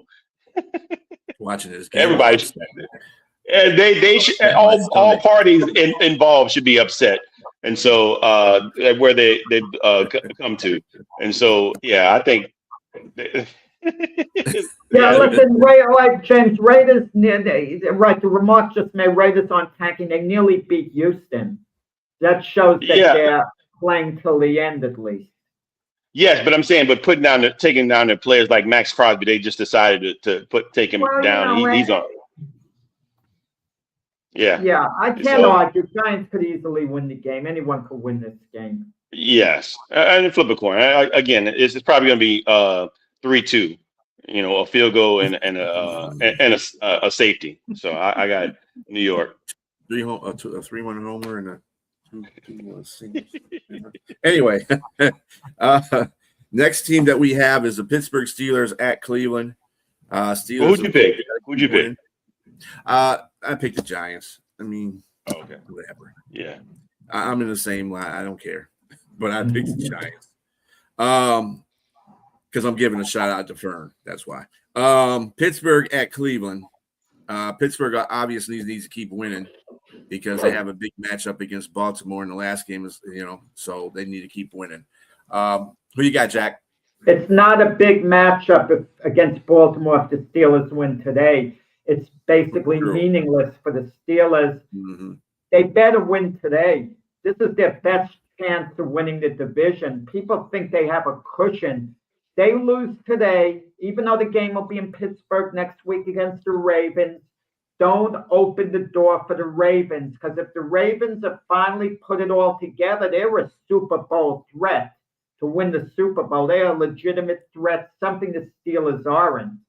So they had better get it done today against Cleveland. They're playing a rookie quarterback, even though a charismatic one in Shedeur Sanders. But something tells me the Browns are going to come to play. And the game being in Cleveland as well, Shedeur Sanders is going to be psyched to do all he can. Myles Garrett going for the sack record, the dog pound, all that's at stake, the rivalry, Cleveland and Pittsburgh. I'm going with Cleveland on the upset today. I'm going with them to upset the Steelers. Yeah, 20-10, not a high-scoring game. Steelers' offense isn't high-powered, guys, so they're not going to put a lot of points on the board, I don't think. I go with the upset. Okay. Oh my goodness, lightning is about to strike because this is my upset special. This is where I think Cleveland comes into play. There's too many things at stake here. I just think that Myles Garrett, not only is he looking for the sack record, he's never sacked Aaron Rodgers. So Mhm. I think that's motivation there for him to get not only maybe one sack, but maybe 1, 2, 3, 4, 5 sacks. Who knows? I mean, because Aaron Rodgers is not the guy to be running, around and scrambling anymore. So Well, he might be a little bit of a sitting duck there for a guy that's hunting for a record. And I like their defense altogether. I just think I don't know if Denzel Ward is back yet. I don't know. Maybe he's not back. That might hurt them a little bit. But what's going to really hurt the Steelers is nobody's really talking about it. Is not having DK Metcalf. He's out of mhm. the game. He's out of this Mhm. game. He's out of the next game. So that may come back to That is hurt a them. great point, James, that I neglected to mention. Great point. He's Yes, not the only he may. receiver out either. Kelvin Austin Yeah, is out as well. not a So, good thing. And so mhm. they got to revamp and figure out what they can do against a pretty scary defense. And this going into next week, the reason why I'm picking also Cleveland because I'm a little bit of bias here. I want the Ravens to have an opportunity to get to the playoffs because I picked them to win the Super Bowl. So I still want them to get. you, I you still did want them to Jack. get there. You did Yes, I'm Jack. pulling the Jack. Yes, I still want them to Yeah, get there. Jack did too. He picked them to get to the Super Bowl as well. yeah, And with but the Super Bowl, yeah. yes, but with that said, it can happen if the Steelers win today. So I want to the opportunity is there, and I'm gonna say this. I'm gonna let you go, and I think I'm gonna pick the Cleveland. I'm about to say Cavaliers, the Cleveland Browns to win this game, but a very close game.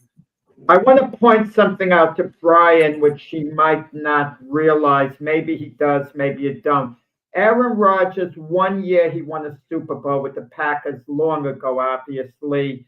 That Packer team struggled the same way this Raven team is and the Buccaneers have. And at the end, they got in the playoffs with something like a 9-7 record. They it didn't look like they were going to make the playoffs. They weren't playing well. But once they were in, look out. And that's what I'm talking about, with the Ravens, even more so than the Buccaneers. Buccaneers, they've been losing a lot, but the Ravens have been struggling. So like I said, and James is a believer, don't allow them to go in the playoffs, especially Lamar Jackson comes back, he's ready to play, and everything's in place. It'll all be irrelevant, the struggles during the regular season. But if Pittsburgh wins today, it's all over. It's all over for the Ravens. That's a great history lesson there, Jack. But I'm not one that believes in a lot of history in the NFL because it's destined to change all the time. So you have new history.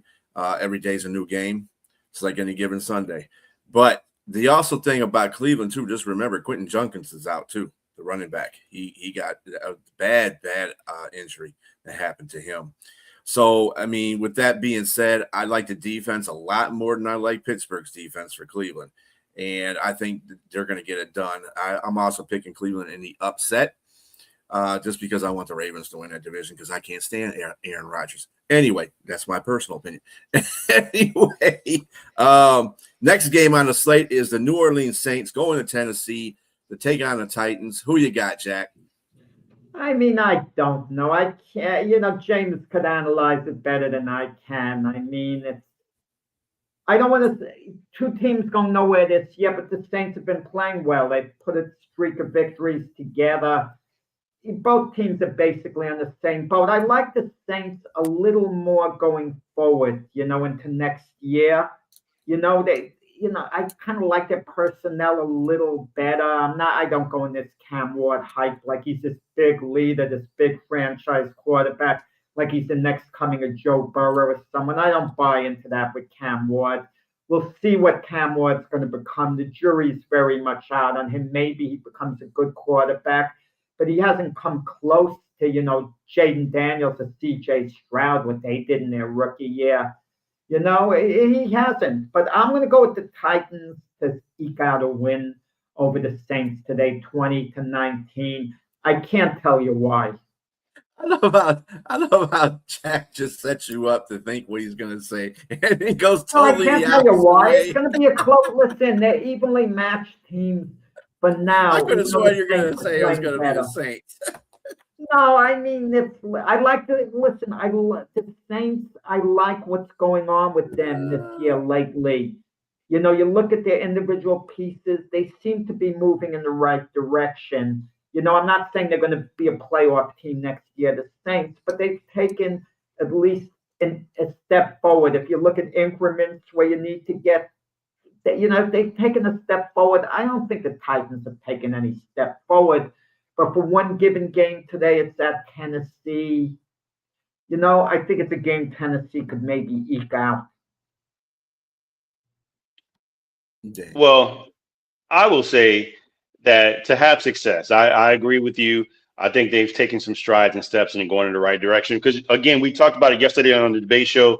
Having a good head coach and a good quarterback makes all the difference in the world to build from a foundation. And I think right now, Kellen Moore and Tyler Shuck are positioning themselves to be the future for the Saints. And so, with that being said, I like Cam Ward, and I like what he did. He had arguably his best game against Kansas City last week, and that's saying a lot. I heard you say, Jack, that you don't buy into the hype. It's hard to buy into hype when there's nothing around you. I mean, literally, when we talk about offensively weapons, when you mention Jaden Daniels, you can mention also Scary Terry. When you mention Bo Nix, you can also mention Cortland Sutton. These guys are 1,000-yard receivers. These are actually really good weapons that a young quarterback can have. You can't tell me anything in Tennessee that's really an option for Cam Ward, and so the jury's going to be still out on that team, and there's an interim head coach there too. So I mean, there's a lot going on there that's not really built for success for a young rookie quarterback. So I give him a pass. But with that being said, I like I'm Shuck. giving a pass. Wait, Jill, let me just put in. I'm giving Cam Ward a pass. He hasn't shown me anything negative or positive. You know, he's played the year. He's got an experience. I can't evaluate him. I'm not going to say he's a good quarterback for the future. I just don't know with him. Okay. All right. With that being said, I like the Saints, and I think that they're going to have an opportunity to win here. The only scary thing about it is that we have a terrible interior offensive line, and they're going up against Justin Simmons, and he's a monster up that middle, and so that could slow the game down. And Tennessee has a good running game, and Saints aren't that great against the run, even though they've been doing a little bit better because the defense. Brandon Staley has that defense number 11 overall ranked in the last few games, and so they're doing better. Chase Young is getting after the quarterback. Cameron Jordan is finding the fountain of youth. You know, he's at 130 sacks total in his career. He got 2 last game. We had 8 total last week. So we could win the game, and I'm going to pick us to win, but it's going to be a close one. I'm going to pick the Saints to win a close one. Yeah, I'm picking the Saints hands down. I'm not even going to a whole side of things. Saints going to win that game. Just on a side note, though, Cam Ward, he has nothing to work with. I think he's done a pretty admirable job for the things that he has around him. So he can't shine like Jaden Daniels did or C.J. Stroud did in his rookie year. He can't shine like that. So or Bo Nix for that matter. So I'm not passing judgment on Cam Ward until he has some productive weapons around him. Next game, the Rams going to Atlanta. Who you got, Jack?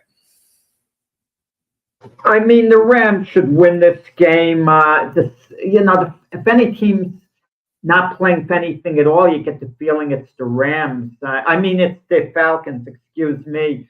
It's Raheem Morris going to come back as the head coach. I mean, I can't. What's their quarterback situation next year? Michael Penix has been injured. Do they believe in him? If they believe in him, he'll start next year. If not, I don't see them rolling with Kirk Cousins. They're going to kind of move on from him, and he'll wind up somewhere. I don't know where.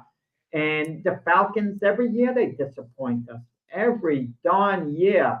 And then we overrate them, and we think, I didn't this year, but a lot of people do. and they're going to project them to maybe win the division title next year, this or that. And Rams, if you have to say any one team is maybe a favorite to win the Super Bowl based on just current form, maybe it would be the Rams. I mean, I would think they would win this game even in Atlanta by a couple of touchdowns, something like 27-13. Yeah, I agree with that too. So Bijan Robinson leads the league in scrimmage yards. He's over 2,000 right now. He needs 151 yards to surpass the Falcons' William Andrews all-time record for 2,183 yards. That being said, that just tells you how much talent is on this team and what a disappointment they have been. And it's just offensively, particularly. And it's just been, I picked them to win a division this year at the beginning of the season because you can't look at this team and assess. And who would think that with all this talent that you have offensively, you're going into the season and you picked up some players on your defense in your first round. You got 2 bookends and they're playing lights out with their hair on fire. And you're still near the bottom of your division. And it's just unfortunate. And to me, that doesn't bode well for Raheem Morris. I think that just shows that there's some ineptitude there with coaching. One of the wide receiver coaches got fired earlier in the season, and I think he took the blame for some of the things that was going on there that he probably shouldn't have taken the blame for. And at the end of the day, this may be a tremendously hot seat for Raheem Morris, and maybe Zach Robinson, or maybe they keep Zach Robinson and move him into the head coaching position because the offense still seems to be doing some things. It's just a matter of personnel, like you said, Jack, at quarterback. Maybe they don't believe in Michael Penix, or maybe Michael Penix comes back from injury and they become lights out. I'm going to pick the Rams. Go ahead. No, I just want to say, you mentioned Raheem Morris again. There's a little bit of an X factor here. He was on the Ram coaching staff, who just came over. So there's a lot of familiarity he has practicing against Matthew Stafford day after day. But so was the offensive coordinator too. So was the offensive coordinator. Zach Robinson came from that Sean McVay tree, and so it's going to be a very interesting game. And I'm going to say honestly, the last few games that I've seen with the Rams, they've had a few close games against like really decent teams. I mean, look, they went into Carolina and lost that game, and can they go into Atlanta and lose this game? Possibly. Is Devontae Adams playing? Do you guys know? Possibly not, because honestly, his hamstring was still an issue, and I think they're probably trying to spare him for playoff. And they don't want to re-injure that or aggravate the hamstring. And so, a guy like that, you want to have him for the playoffs. So I probably wouldn't play. And Puka Nacua is leading the league in receptions, and he's second in receiving yards. So he's having an outstanding year. So you don't really need Devontae Adams. But is he first in social media posts?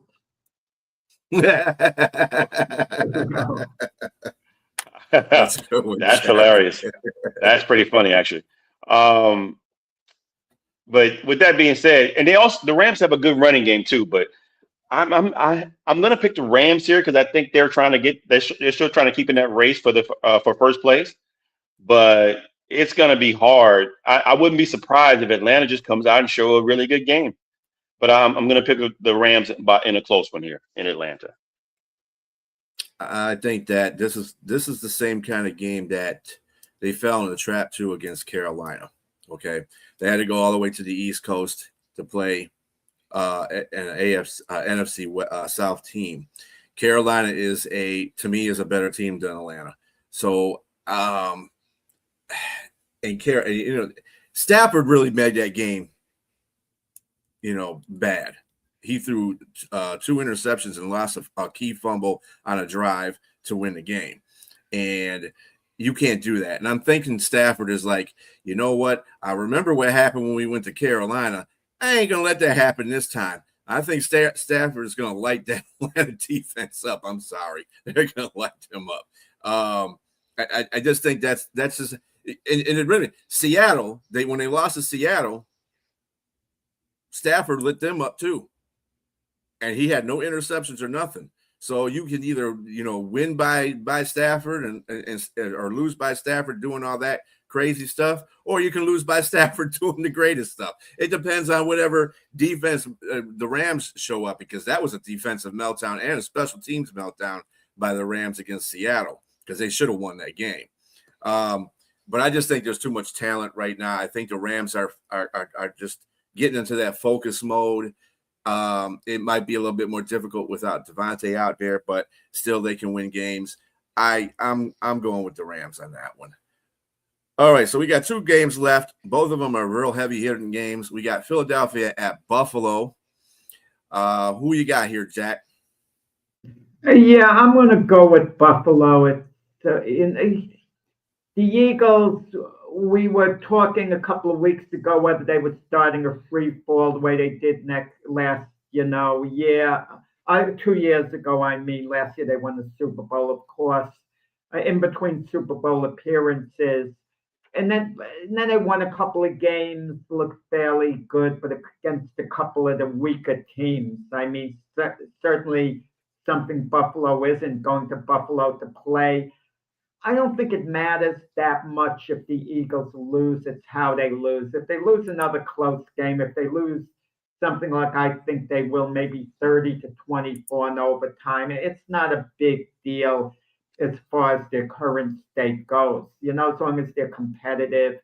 And neither team seems to be playing for that much right now. Buffalo's secure. They're going to be in the playoffs.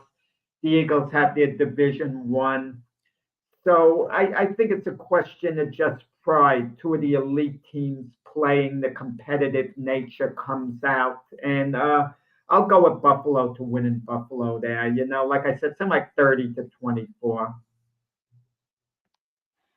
The great thing about this game is that you have 2 star running backs on both sides, 2 star running quarterbacks on both sides. So this is going to be a really big running game here, because both defenses are crappy against the run. So we're going to see some really good. We're probably going to see a 100-yard game from both running backs. I honestly, I just believe, and I think the game's going to be, like you said, Jack, competitive, and it's going to be close. I still got the Bills at home, because I just think I'm going to give the edge to Josh over Jalen Hurts. But I wouldn't be surprised if there's an upset here and the Eagles come and win. But sorry, Monkey, but I mean, I'm with you, Monkey. I think the Bills are going to win, but both teams are not. Let me see, are still playing for division. They are still playing for division. Yeah.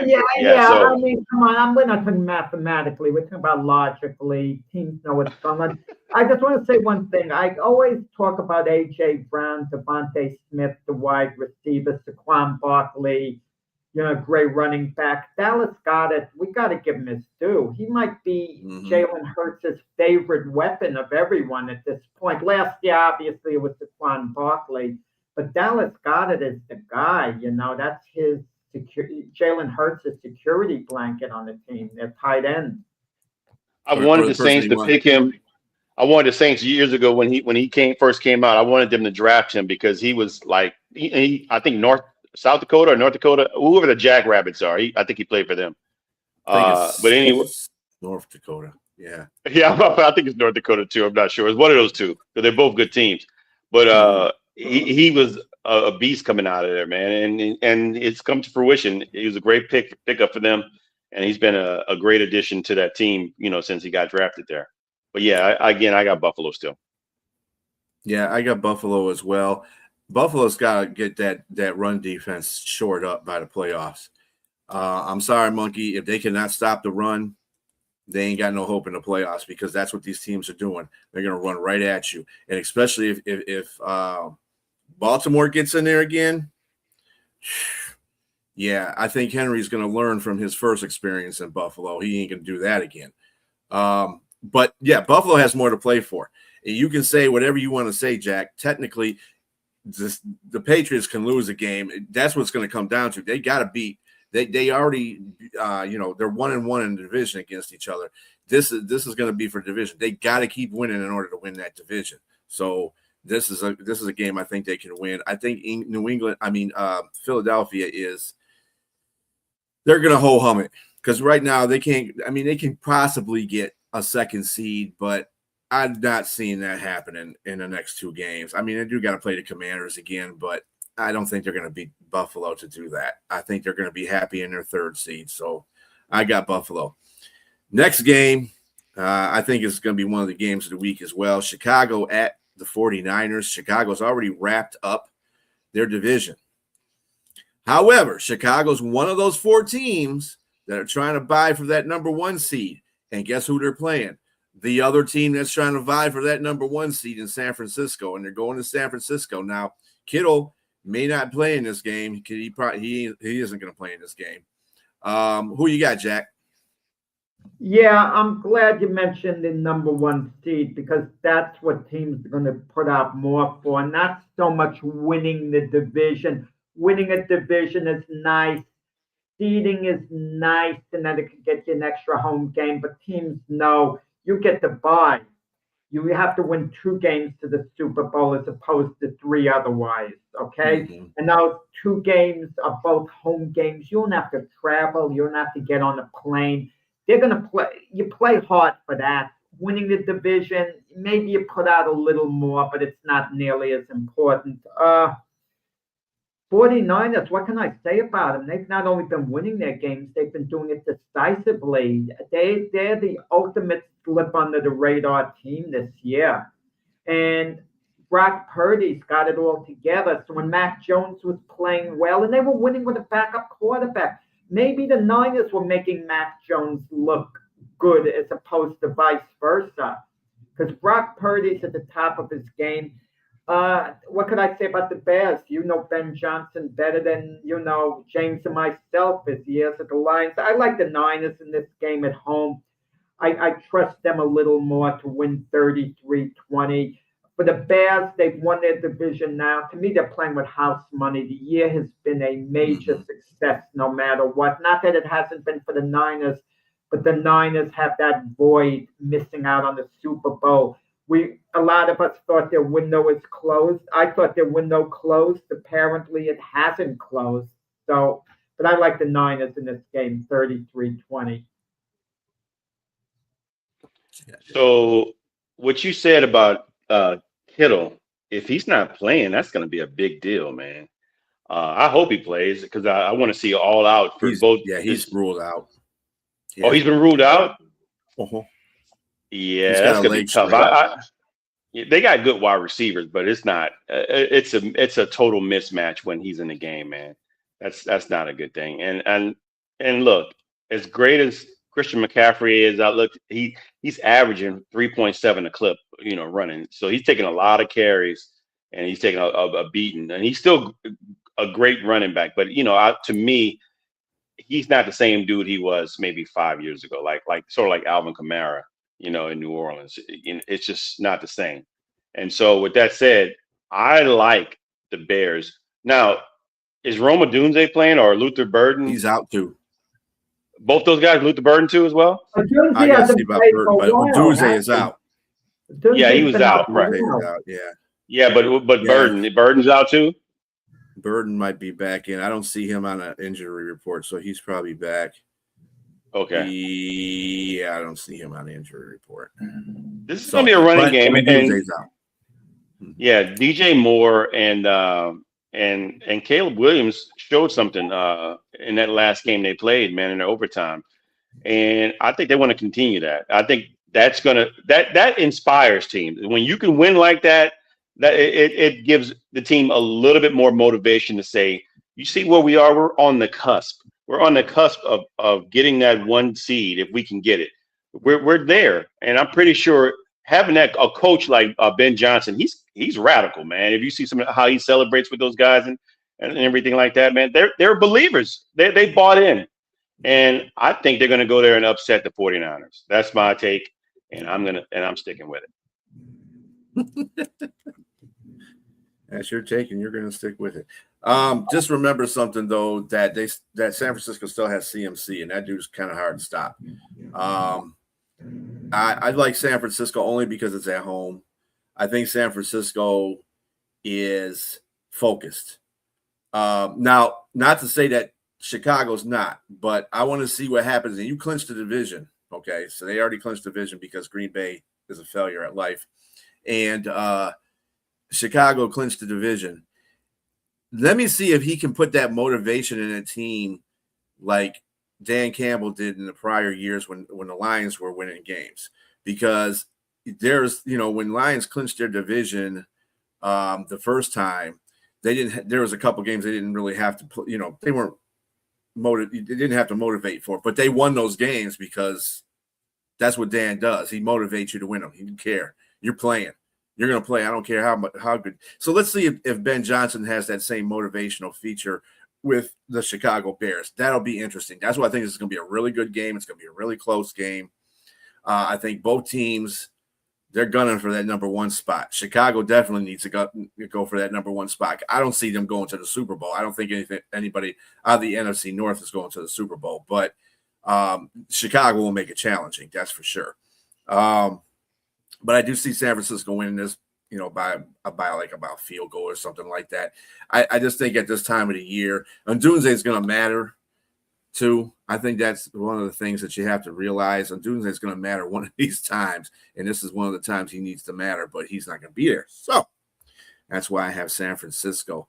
And like I said, Chicago really, if you think about it, Chicago really doesn't have anything to play for because they've already established where they're at. They have a one division, and they're in 11-4. I think they're the 2 seed right now, as a matter of fact. So you're right. They're trying to play for the 1 seed. They have a running game. They also have a running game too with Monungai and Swift. So let's not forget. So yeah, I'm sticking with my take. That's cool. No, I understand. I think it's going to average out at the end of the game because both defense. Well, I think San Francisco defense is a little bit better, and I think they play a lot better with what's his face than they're going to play for. Chicago's defense they got a lot of turnovers. They're an opportunity defense, but as far as stat wise, they're not very good. They're like near the bottom half of the league in defense. But their turnovers is what makes them deadly because you can't be messing around and thinking that you're just going to be running and passing all on this team without them trying to get some turnovers on you.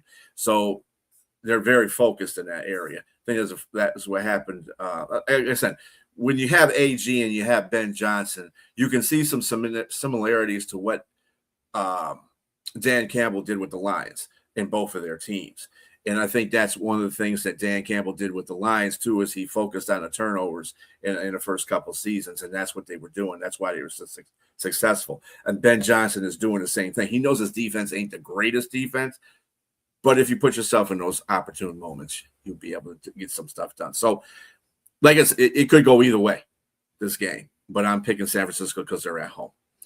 On that note, we have concluded the show. Was there anything that you wanted to say there, Jack? How about you, James? Any parting words? All right. For everybody, enjoy your games today. They're going to be important. Most of the games are going to be important. Other than that, have a great time. Catch Jack and Keith tomorrow on the weekend playbook. And at 7 o'clock, Jack's going to have a special guest down there with Frank for the Gloved Fist. So everybody, tune in. Have a good day.